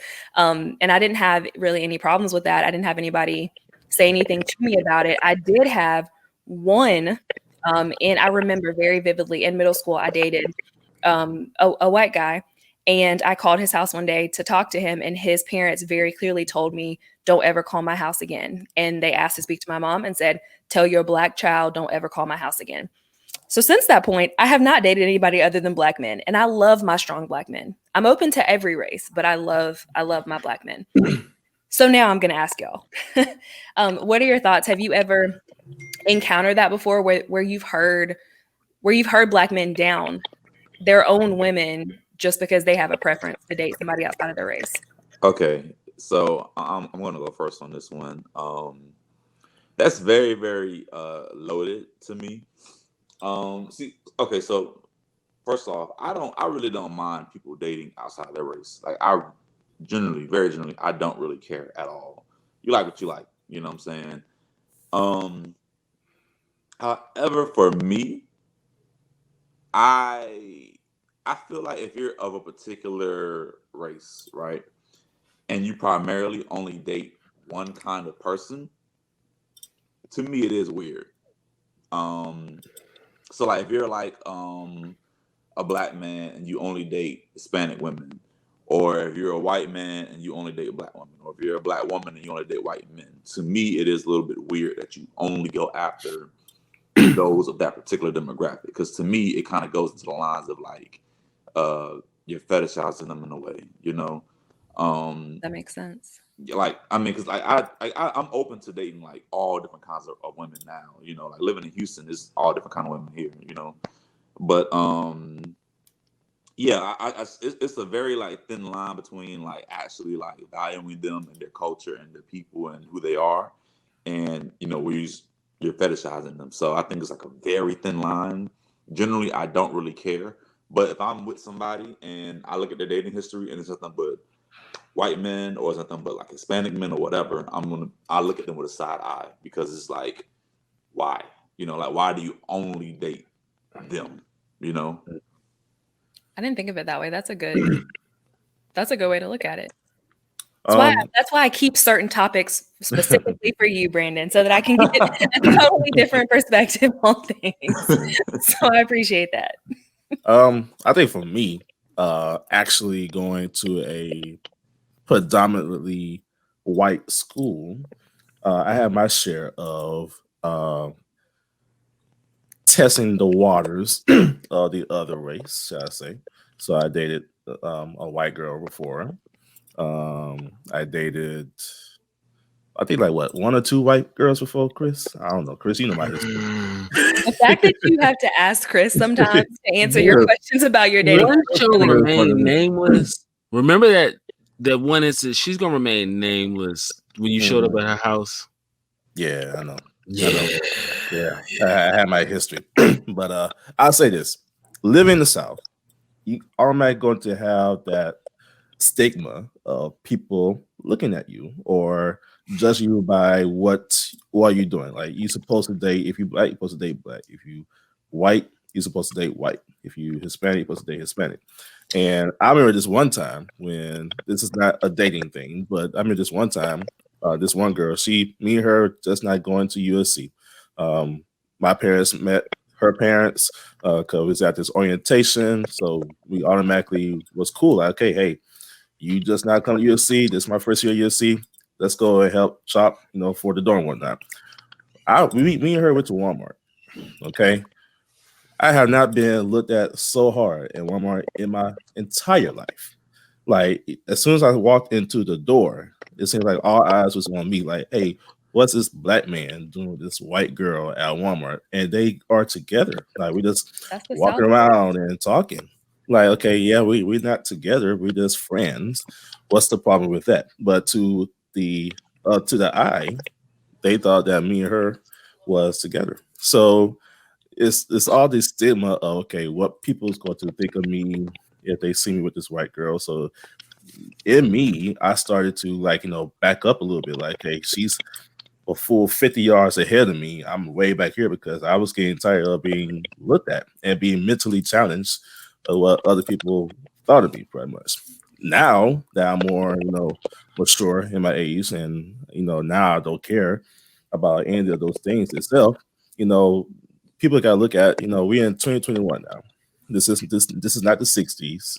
This is not the 50s. If you feel like you want to date people outside your race, do it. To me personally, I think it's a beautiful thing to do, because if we are in the Bible, one human race, why not go to other different races and love unconditionally to other people outside your race? Because to me, the world would be a boring place if we have everybody black and not mixed with nothing, everybody white, not mixed with something, everybody Indian, not mixed with something.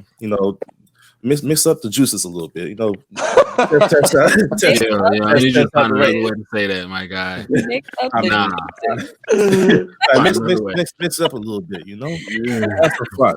The crazy thing is, so to go along with what you just said, Marcus. So my, like I said, my sister-in-law is white, and she's been in my life since I was like 8. So my brother is significantly older than me. I won't tell your age because I know you're listening to this, but he's significantly older than me. So she's been in my life since I was about 8-ish or so. And it's crazy. They've lived in California. They've lived in Asheville. They've lived like in the Raleigh-Durham area where I'm from. And regardless of where they were, they all got those same looks that you just talked about. And it's crazy because even in California, you would assume that people have seen it before, but even in a place like California, they get looks. I don't think people really recognize their biases too, because I'll be with my sister-in-law, and I've got 3, awesome nephews by my brother and my sister-in-law. And I'll be with my sister-in-law and with my 3 nephews, and they'll make an assumption that they're my 3 kids rather than making an assumption that they're their 3 kids. And the way that they treat both of us when we have them separately is really interesting. So people have those like internal biases that they don't even realize they have. Mm-hmm. Mm-hmm. I think that so for me, when I'm interracial dating, right? So obviously for me, like a big requirement for me when it comes to dating is you have to be like really, really socially aware, especially if I'm dating like a non-black woman, right? So she's Hispanic, Asian, whatever, it don't matter. Like, you have to kind of have a good understanding of like just societal issues, right? And it's really is I pay more attention to it more when I'm dating somebody who isn't black, because I mean, if you're black, you 9 times out of 10 you already understand that, you know what I'm saying. But for them, you know, I kind of hold them to a different standard, because it's like, okay, well, you're not black, so but I need you to know this anyway. I remember this one time I was dating this girl. This was last year when I first moved to Houston. We weren't even dating. It was a sneaky link, you know. I don't know if y'all know that. Hey, Come on, girl. I don't even know what My that is. really, Amber? Oh, we No, I gotta don't. go over this. We Amber, have to talk really? about after the show. It's But one of those. she, Come to she, my dorm, girl. Let me hook you up a little bit. You know? but she was from El Salvador, and she came to my apartment. I had on my do rag, and she called my do rag ghetto. She was like, "Why are you wearing that ghetto thing?" And I had to explain to her for like over Ooh. an hour, like, why you can't call my do rag ghetto, why it's my culture. She did not understand that. I wasn't even. Sensitive word anyway. Yeah, you can't even use that word regardless. You know what I'm saying? So, yeah, I had to explain that to her for like over an hour, like why you can't use that word, why it's problematic, blah blah blah blah blah. But like because of that, I'm extra sensitive. Like when I am interracially dating, that if I'm dating you, you know certain languages you can and can't use. I don't have to worry about you using the N word. I don't have to worry about you saying anything problematic or anti-black or racist or saying something about black women. You know what I'm saying? But I think that's something that like more people need to like do when they do interracially date. For example, I know we're gonna get into it later, but the dating league girl, right? With she dates the baby. She's not black. Like this woman is Hispanic. She's not black at all. But I'm pretty sure because she dates a black man, she feels more emboldened to do stuff like that and make like a song about being a light skin and blah blah blah blah. But it's like if you're dating a black person, you need to be more hypersensitive and more aware of like why that's problematic. So it's like we Exactly. have to be in a position where it's like we don't allow them to feel like they are in our culture or feel like they have a place to disrespect us or whatever just because they're dating us, if that makes sense. Do you want to Absolutely. get to the real root of this? Do we really want to go there? Yes. Let's go. I think some of this a lot of this comes from how the government has systematically tried to separate the black family. So I mean, you got to take this back to the 80s. Like, how do you separate how do you separate the black family and get them against each other at odds? Okay, we introduce crack. Boom. You take the black man, he's in jail now. Cool. So now you have the black woman who's forced to make things happen on her own or through government assistance at this point. Cool. So what does that make her now? Now she is the head of the household. Well, and a single mother. Exactly.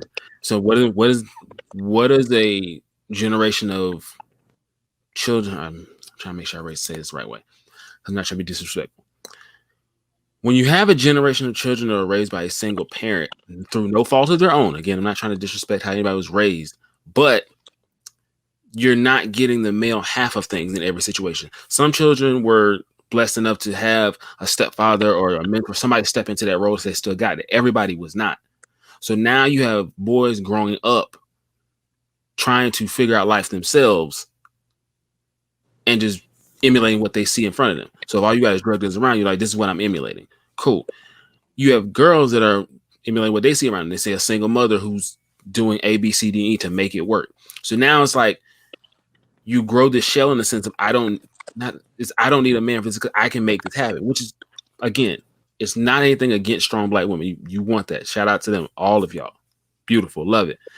But it creates a certain animosity in a sense because now you have them at odds because here you have the black woman, the black woman's like, okay, I've had to do this, and this. You've seen your mother and your grandmother and all the rest of them do this. So now you come up the same way. You have the black man who's in and out of jail or trying to combat the system in a sense. So when they're against each other in those forms, it's like, okay, there's no love there at this point. I'm trying to make this make sense. So the black woman wants security and she wants her independence, which is good, but she also wants security. What do you see security? If you go back to the 80s, security comes in the forms of these white male figures who are in positions of power who you relied on in a sense for assistance at times, whether it be governmental assistance or anything else. Like, cool. So you see that as a sense of power. This is a sense of safety and security. The black male who feels at times shunned by the black woman because of everything that's transpired back then is okay. I'm not getting the love that I want here. Okay, let me go elsewhere. Now, this group over here that you're going to, like Brandon talked about earlier about fetishizing, a lot of them do this to be rebellious against their parents, just to say that they did it. Like, it's not really a thing I really want to. Same thing with the white males. So there's a whole deeper issue here. It's not just always this is your preference, this is my preference. And then another thing is people need to mind their own business. You have black men that, okay, if you want to date a white woman, do what you want to do. I don't care. You don't have to downplay black women to date a white woman. Just do what you do and keep it moving. Nobody asked you for all the extracurriculars. In that same token on social media, black women, if a black man chose to date a white woman, this doesn't need to be a trending topic on Twitter because you're upset that this athlete chose this white woman. But I think that's where Serena Williams turns around and picks a white male, and now she's championed. But I think that's where my question came from, though, is that, like, it's just in my Amber experience. In my experience, it's been like black man chooses white woman or black man chooses non-black woman. And instead of just going to live his life, he bashes. And when I say bash, like, I want to be very intentional about, like, when I say bash, I mean, oh, I don't date black women because they don't listen. Oh, I don't date black women because even something that small is a really big deal because it makes an assumption that all black women are difficult. Like we talked about the Janet Hubert the other week. So it makes an assumption that all black women are difficult. We don't listen. Like all these things that perpetuate the stereotype that we already have in like corporate America. And so we don't need that from our black men. If you want to date someone outside of your race, I could not care less, but still lift me up as a woman of your race, even if you choose not to date me, that's fine. But it doesn't mean that you have to put me down while you are also making that choice, because I'm not going to do that, because my choice and whoever I date has nothing to do with you. It has to do with my choice. So that's where like this question originally came from, because like I said, a guy that I went to college with, he was very upset that nobody called VP Harris out on the fact that she's married to a white male. But I've also, and this is interesting because I've also never heard her like publicly down black men, but someone made the point that, but does it count that she incarcerated like tons of black men? And it does. That's a different conversation. That's a different conversation. But yeah, like they brought that point up, but I've never heard her, and there may be somewhere that she's done it, but I've never heard her say how terrible it was to date a black man. But I have seen where black men say how terrible it is to date black women and how we are this or how we are that. So, son, do whatever you want to do. I don't care. Date who you want to date, but don't. I have a question on that. So, yeah. And again, just conversation. That's all this is. So, yes, there are black men that say all the time how they don't date black women because for whatever reason, A, B, C, or D. In that same token, there are black women, maybe, I'm not saying unknowingly, just inadvertently saying the same thing in these posts about, I'm trying to word this right way. Black men ain't so and so. Black men ain't doing this. So, black men doing that. It's the same concept. It's just presented slightly differently, but you're essentially saying the same thing. Both sides are wrong for that, but it is happening. Yeah, and I mean, again, that's why I said, like, from my experience, like, because I don't say it, like, I can't speak for women who do. I know that there are for sure women who do. I know there are women who only date people outside of their race, and they absolutely bash like they're black men. But like my point in this is you don't have to do that. You can have, and some of it feels like to justify the fact that you are dating someone outside of your race. You don't have to justify that to anybody, not even your family. If that's someone that you love, if that's someone that you want to be with, then be with that person. But don't put down your race because of that. Because at the end of the day, if you are a black man who is dating outside of your race, you came from a black woman. My assumption is you came from a black woman, and you came from either a black father or a black grandmother or a black whatever.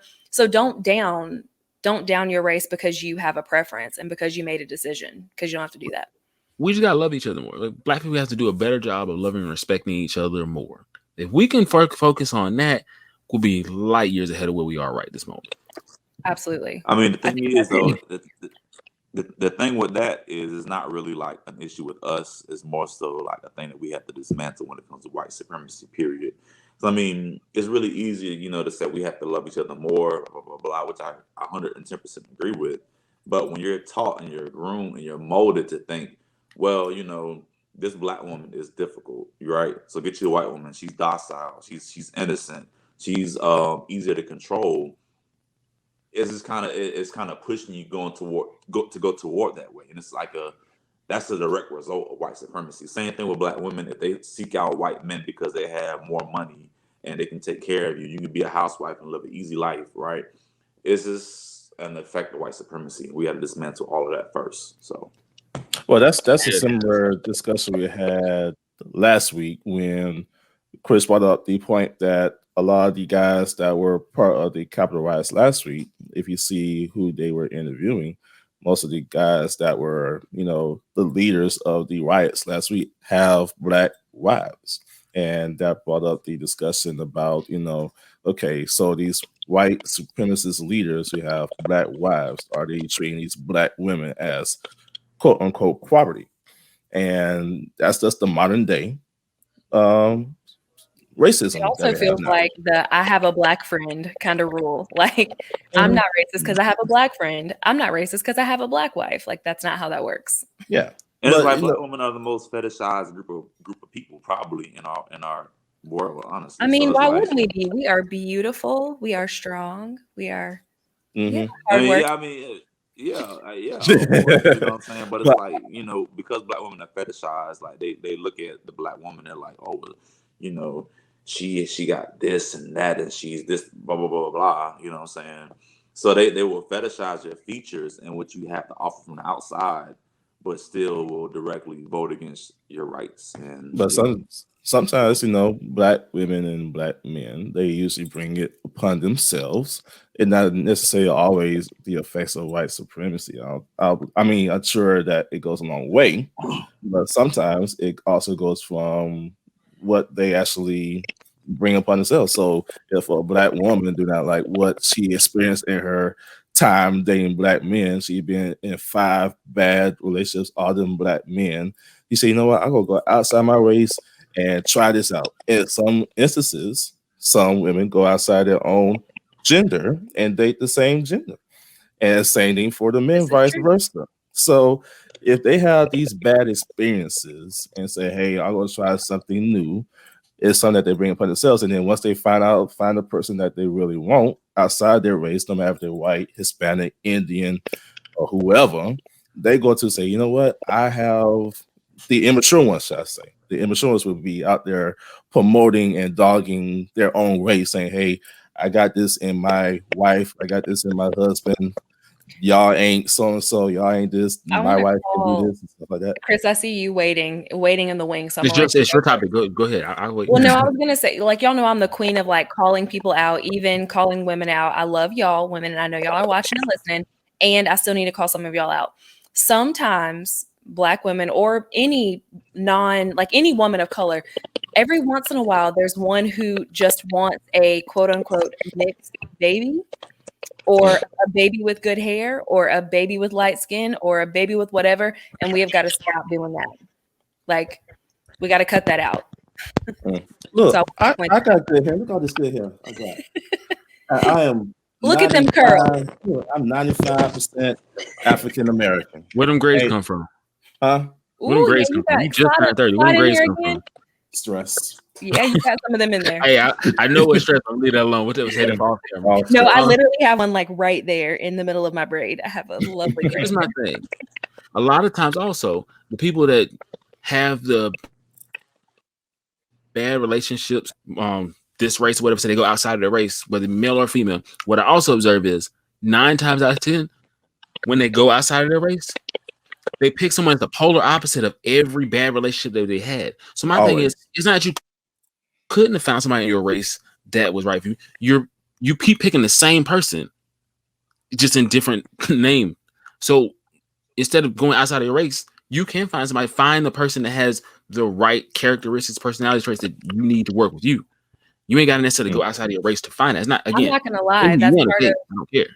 I'm gonna like admit to that because that's part of the reason that this Love Doctors thing is happening. Well, on top of the fact that we want to help people find love and help with their relationships, but I have consistently chosen the same type of man to date, and clearly that doesn't work. Like that type of man does not work.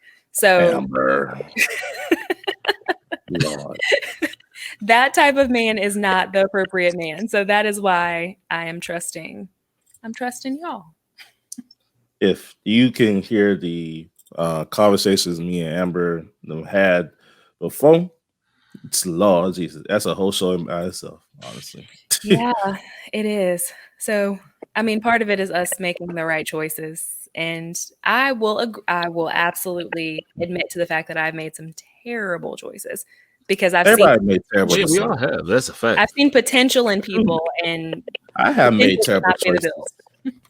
I have made plenty of terrible choices. Be careful And- which one you talk about. But I mean, it only takes that one good choice. Like it takes that It one does. good choice to hints, but it only takes that one good choice to like for things to turn around. And I said hints because I mean you made a really amazing choice. Mhm. But I mean, Well, yeah, I mean, sometimes the choices can be learning phases. Like when you young, you make these choices, and it actually teaches you what you want and what you don't want. And, a lot of people's first love can be beneficial for the long run. So it could be like, hey, this is what I want for the rest of my life. Some people first love lasts for 10, 20, 30 years. Some people first love lasts 10, 20, 30 minutes. So, it's all about dating period is about learning. Like it's a learning. Hey, Kobe, yeah. dating is a learning process, and so it's for you to have like a learning curve of knowing what you want, what you don't want, what you deserve, what you don't deserve, and just all the things that you want. And I'm very appreciative of other people that I dated or I talked to. Like I don't regret not 1 minute. Like this is something that I had to learn at a young age. So if I did learn it then and I try to learn it now, I'll be in a whole heap of trouble at the age of 30 years old. So and to be honest, I've mentioned this person without mentioning this person. I've mentioned them in like chunks. Ooh, every episode I almost knocked my microphone. It wouldn't be an episode if I didn't knock my microphone over. But I've mentioned this particular person, but just for the sake of being open and honest about me making bad choices, I did date someone for a good little chunk of time, and I thought that I could. Well, I'm not gonna say I thought I could save them. That's not what I thought. But I knew their history, I knew their background, and yet I chose to date them anyway.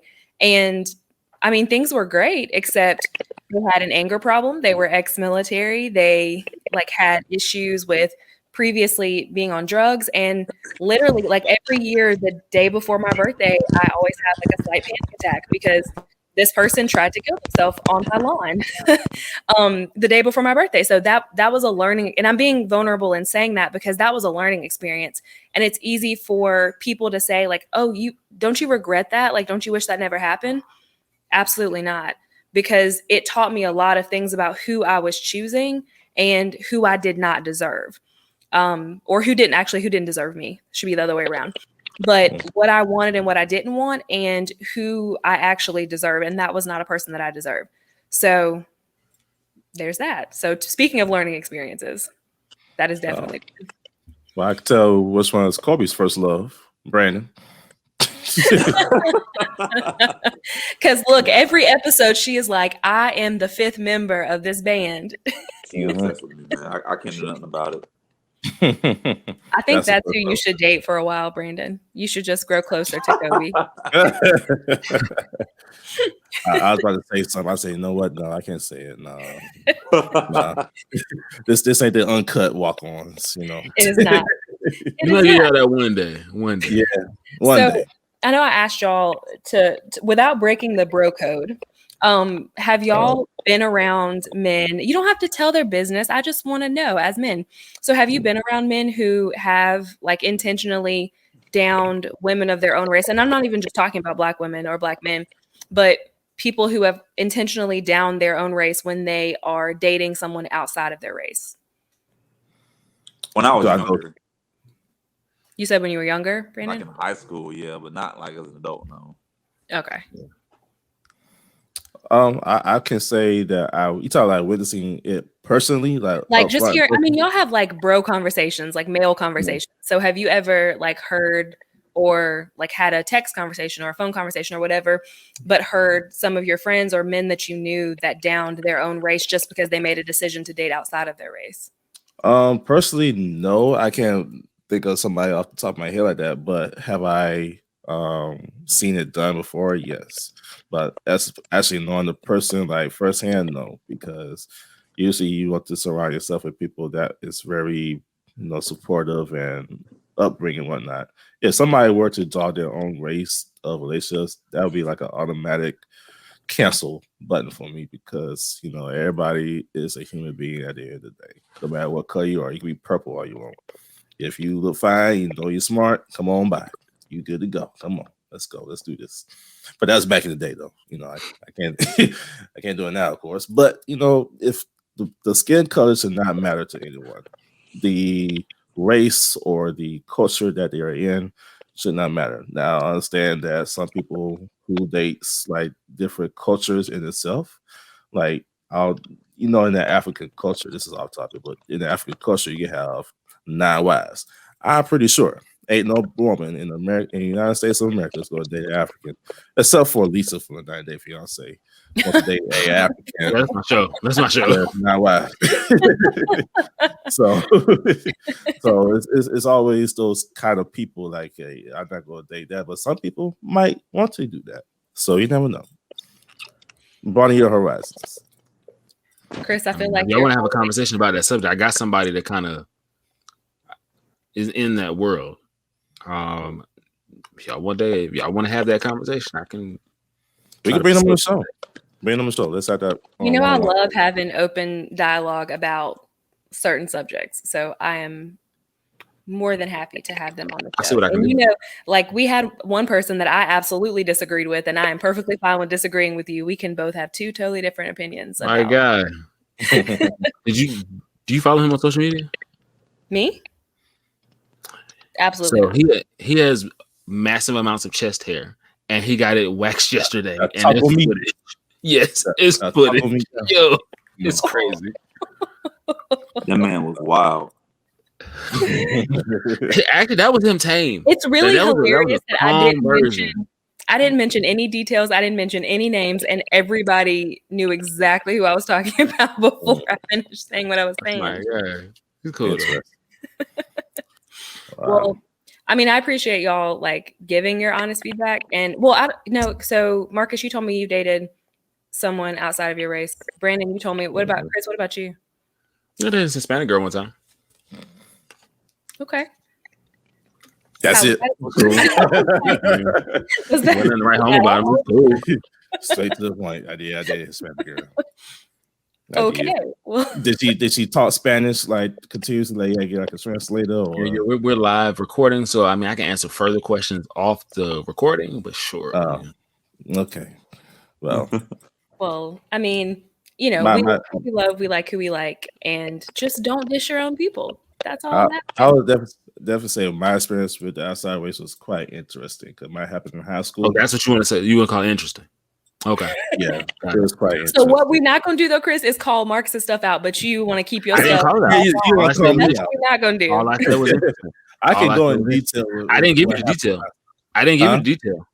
I could just get one story. Let's see. There's one instance where what was it? This is the one that actually put the nail in the coffin. Actually, Chris could probably tell the story better than I do, but for it's the one I'm thinking about, right? The one in the house. Yeah, that's what I'm saying. Okay, yeah, I didn't give the details. I do it. So pretty much, she called the black girls who put grease in their hair.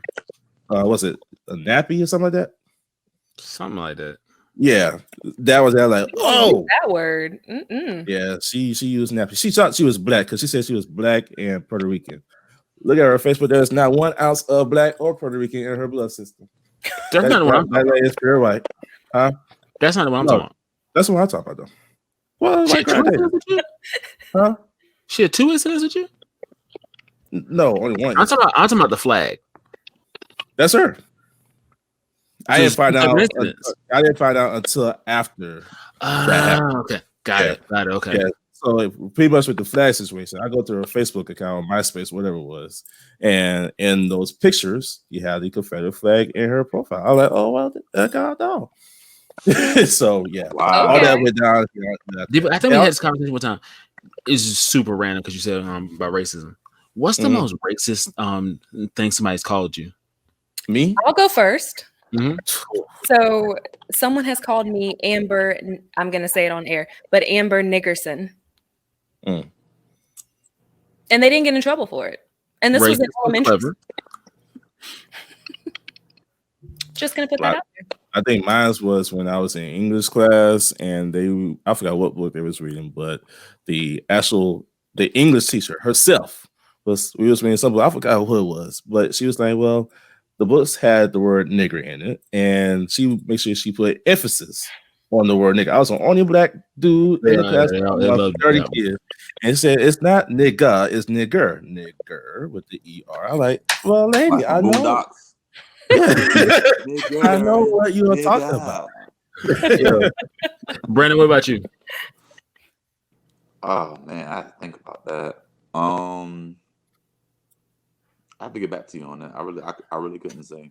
All right. Like I mean, honest to you, like I really haven't had too many personal, like outright racist encounters. It's been more so like really subtle stuff. Gotcha. Yeah. So like me, walking into a store and getting followed by like the people who work there, something like that.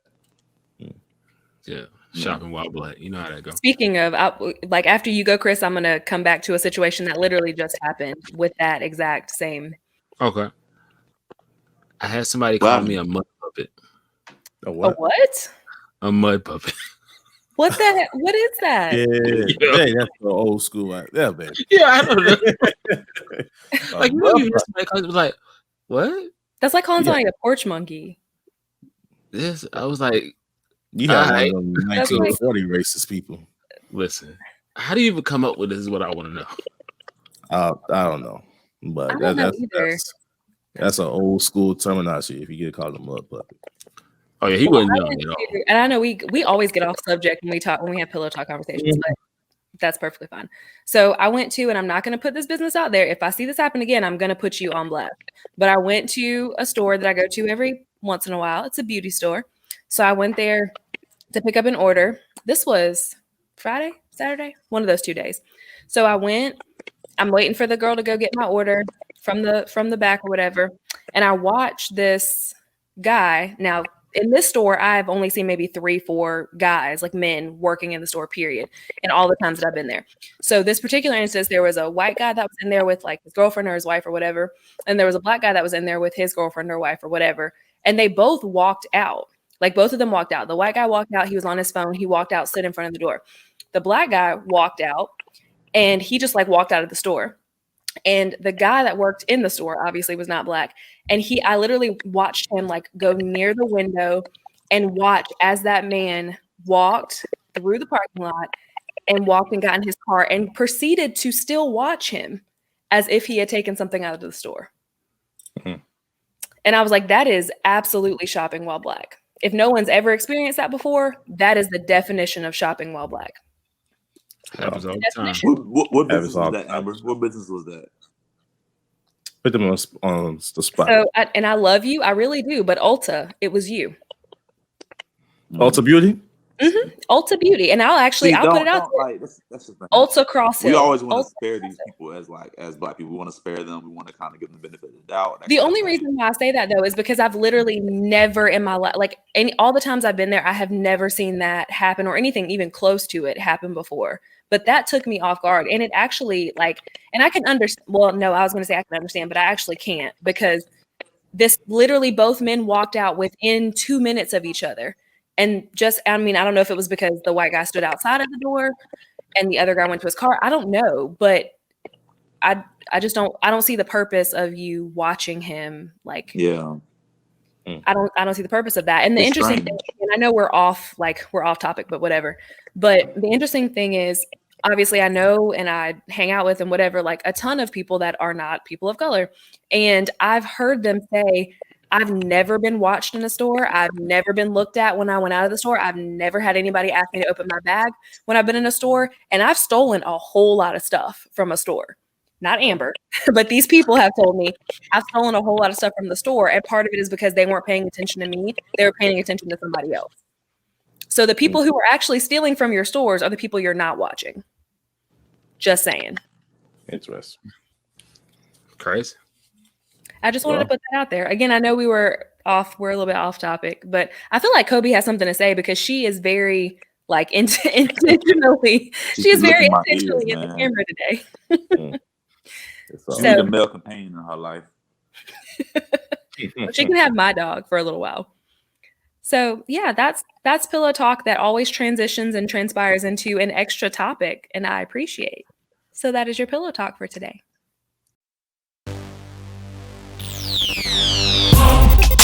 It's now time for Hit or Miss. Chris, he has plenty of artists to talk about.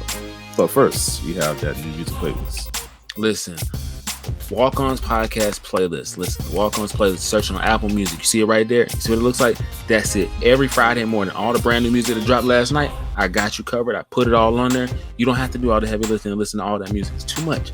I stay up to 4 or 5 in the morning, listen to all those songs, and I put it on the playlist for you, exactly what you need to hear. Each and every Friday morning. Check it out. Got you covered. Even got a gospel playlist coming for y'all as well, too. Stay tuned for that. But for this week in new music, first up, my man, my guy. Again, I'm well over 30 at this point, so I've been a Fat Joe fan for years.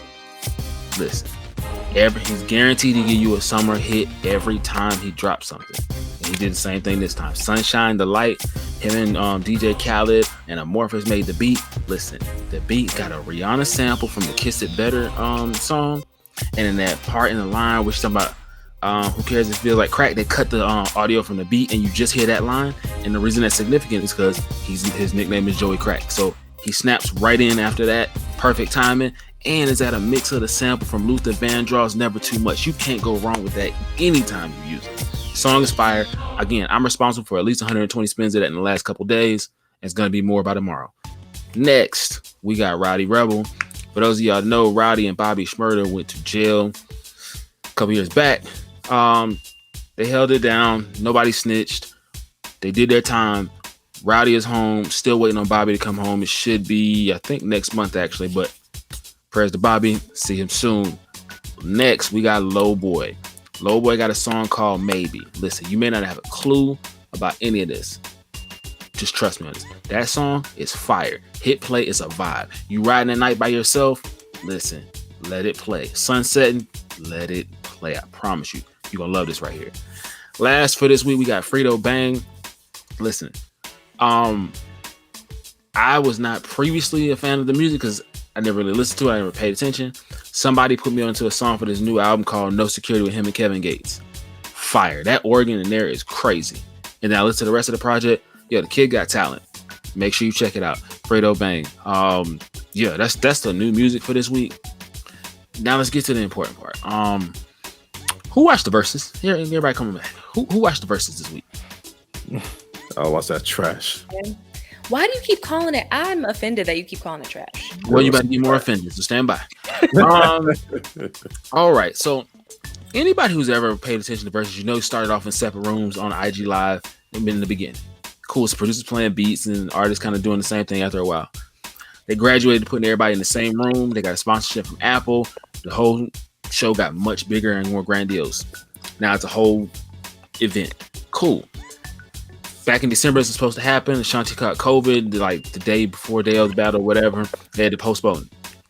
A couple weeks later, they tried to do it, but Apple was like, hey, we're not going back to the glitching and everything you had on IG before. Since we're a part of the sponsorship now, we're going to take this extra time to get it together. They postponed it again. We just had it this past Thursday night.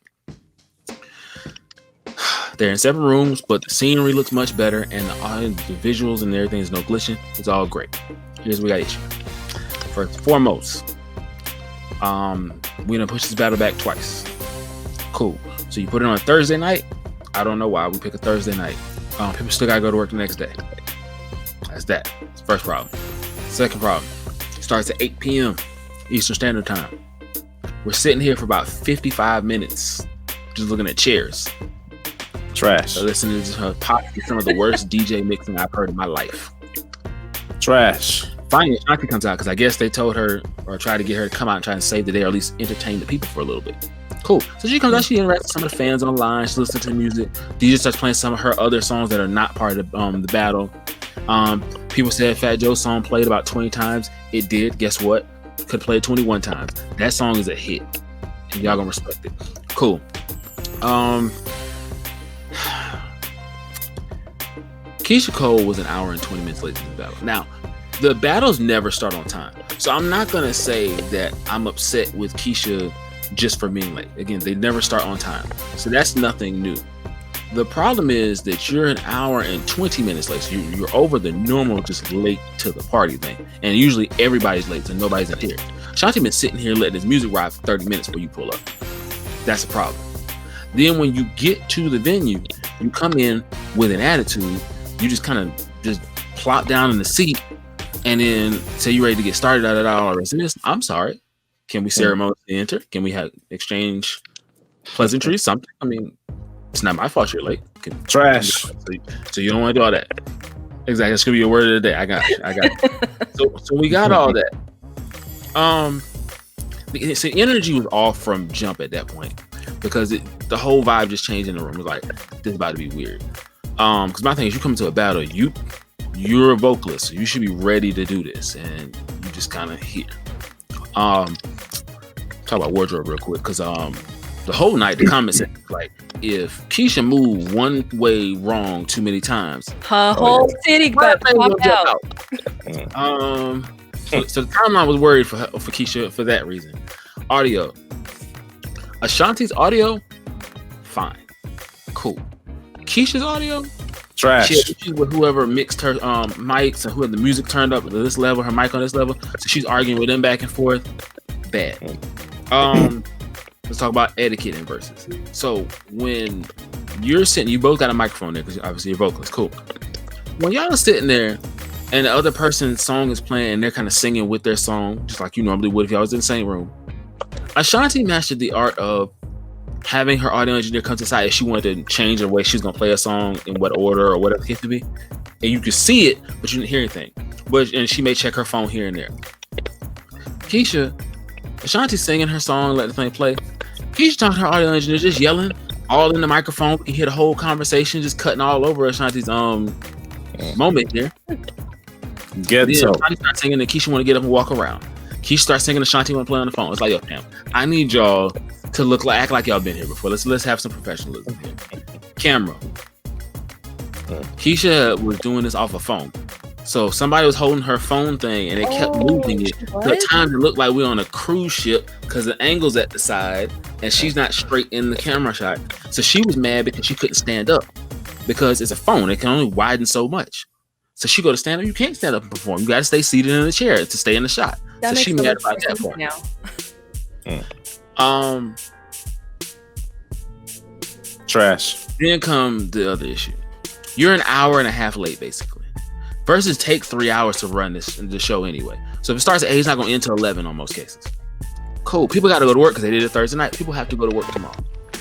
You're an hour and a half late. So which means that's going to be after midnight before this ends. So you already asked people to stay up later. They get through 10 rounds of the 20. Keisha, she want to do an intermission. A whole intermission. I'm sorry. After you were already late. An hour and a half. What do you need an intermission for? What are you going to do that you didn't do during that hour and a half that you were? She had to go pee. Exactly. She had 50 liquor cups right, and she kept switching cups. So like something's happening. I get it, but yeah, I will say, like from a woman's point of view. So apparently Ashanti's shorts were real tight and real cutting. So if they had to sit down the whole time, from a woman's standpoint, that is not a fun. Number one, that's not a fun thing to do, is sit down when you are uncomfortable. Number two, just as someone who sing on occasion, it is really tough to sing while you're sitting down.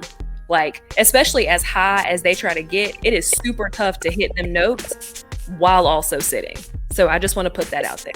Nobody didn't tell Auntie to wear that stuff. Who's she trying to She probably didn't tell herself to wear that. Somebody else probably made her wear that. Listen. Ashanti was fine. Ashanti But at the same time, she's No, on she herself. wasn't. Because I don't know if y'all saw her when she got I up. 'Cause did. them shorts I were did. cutting. I seen it to them. I seen it to them, and I approve. So you got that. Now, my next gripe is with Apple, Swiss Beats, and Tim. Y'all have to fix this. We postponed this to a third date to finally get this, and this is the product that we get from this. I understand you're not physically there to drag the artist out of the room and sit them in the seat on time to do it. I get that, but some things you may want to do, but you may not be able to do.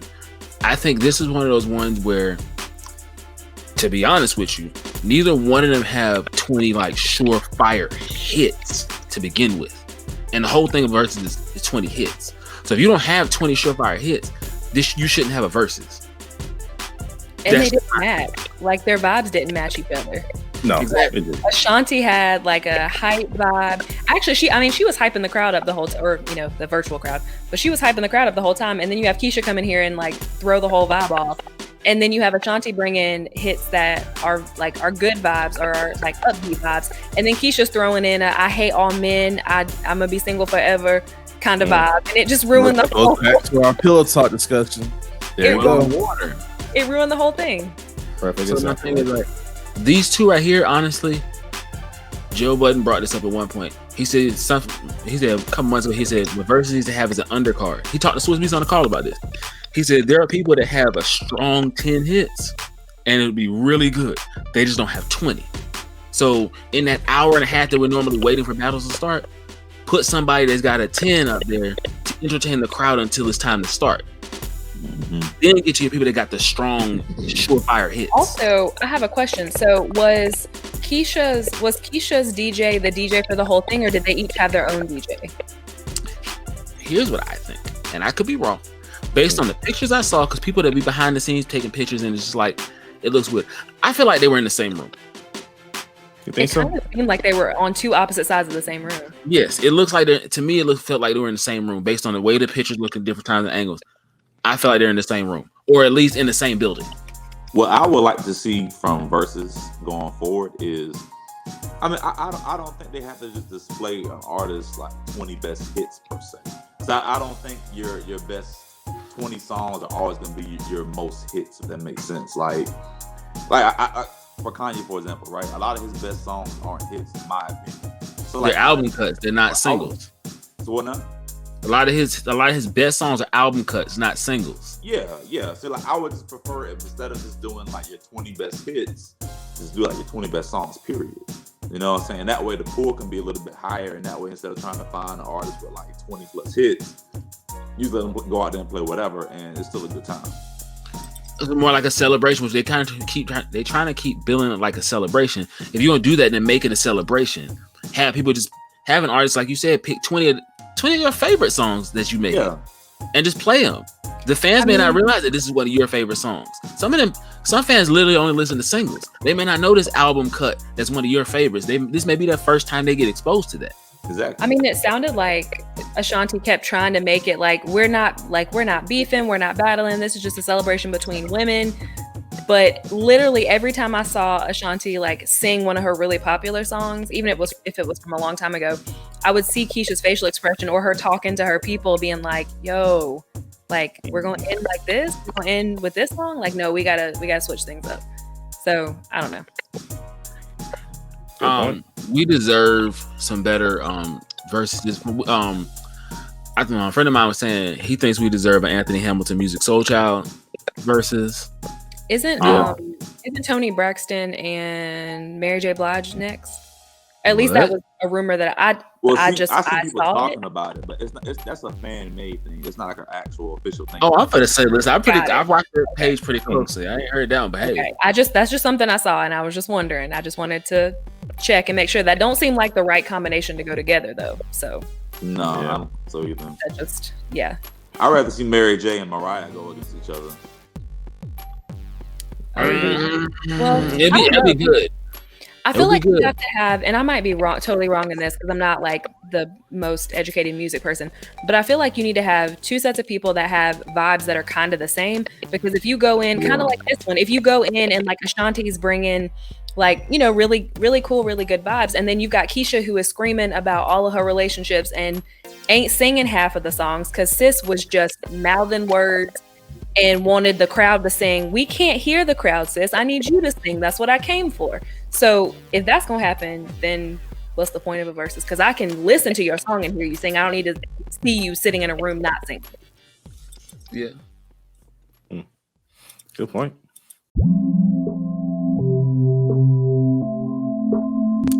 This is where we speak our piece for the last minute or so.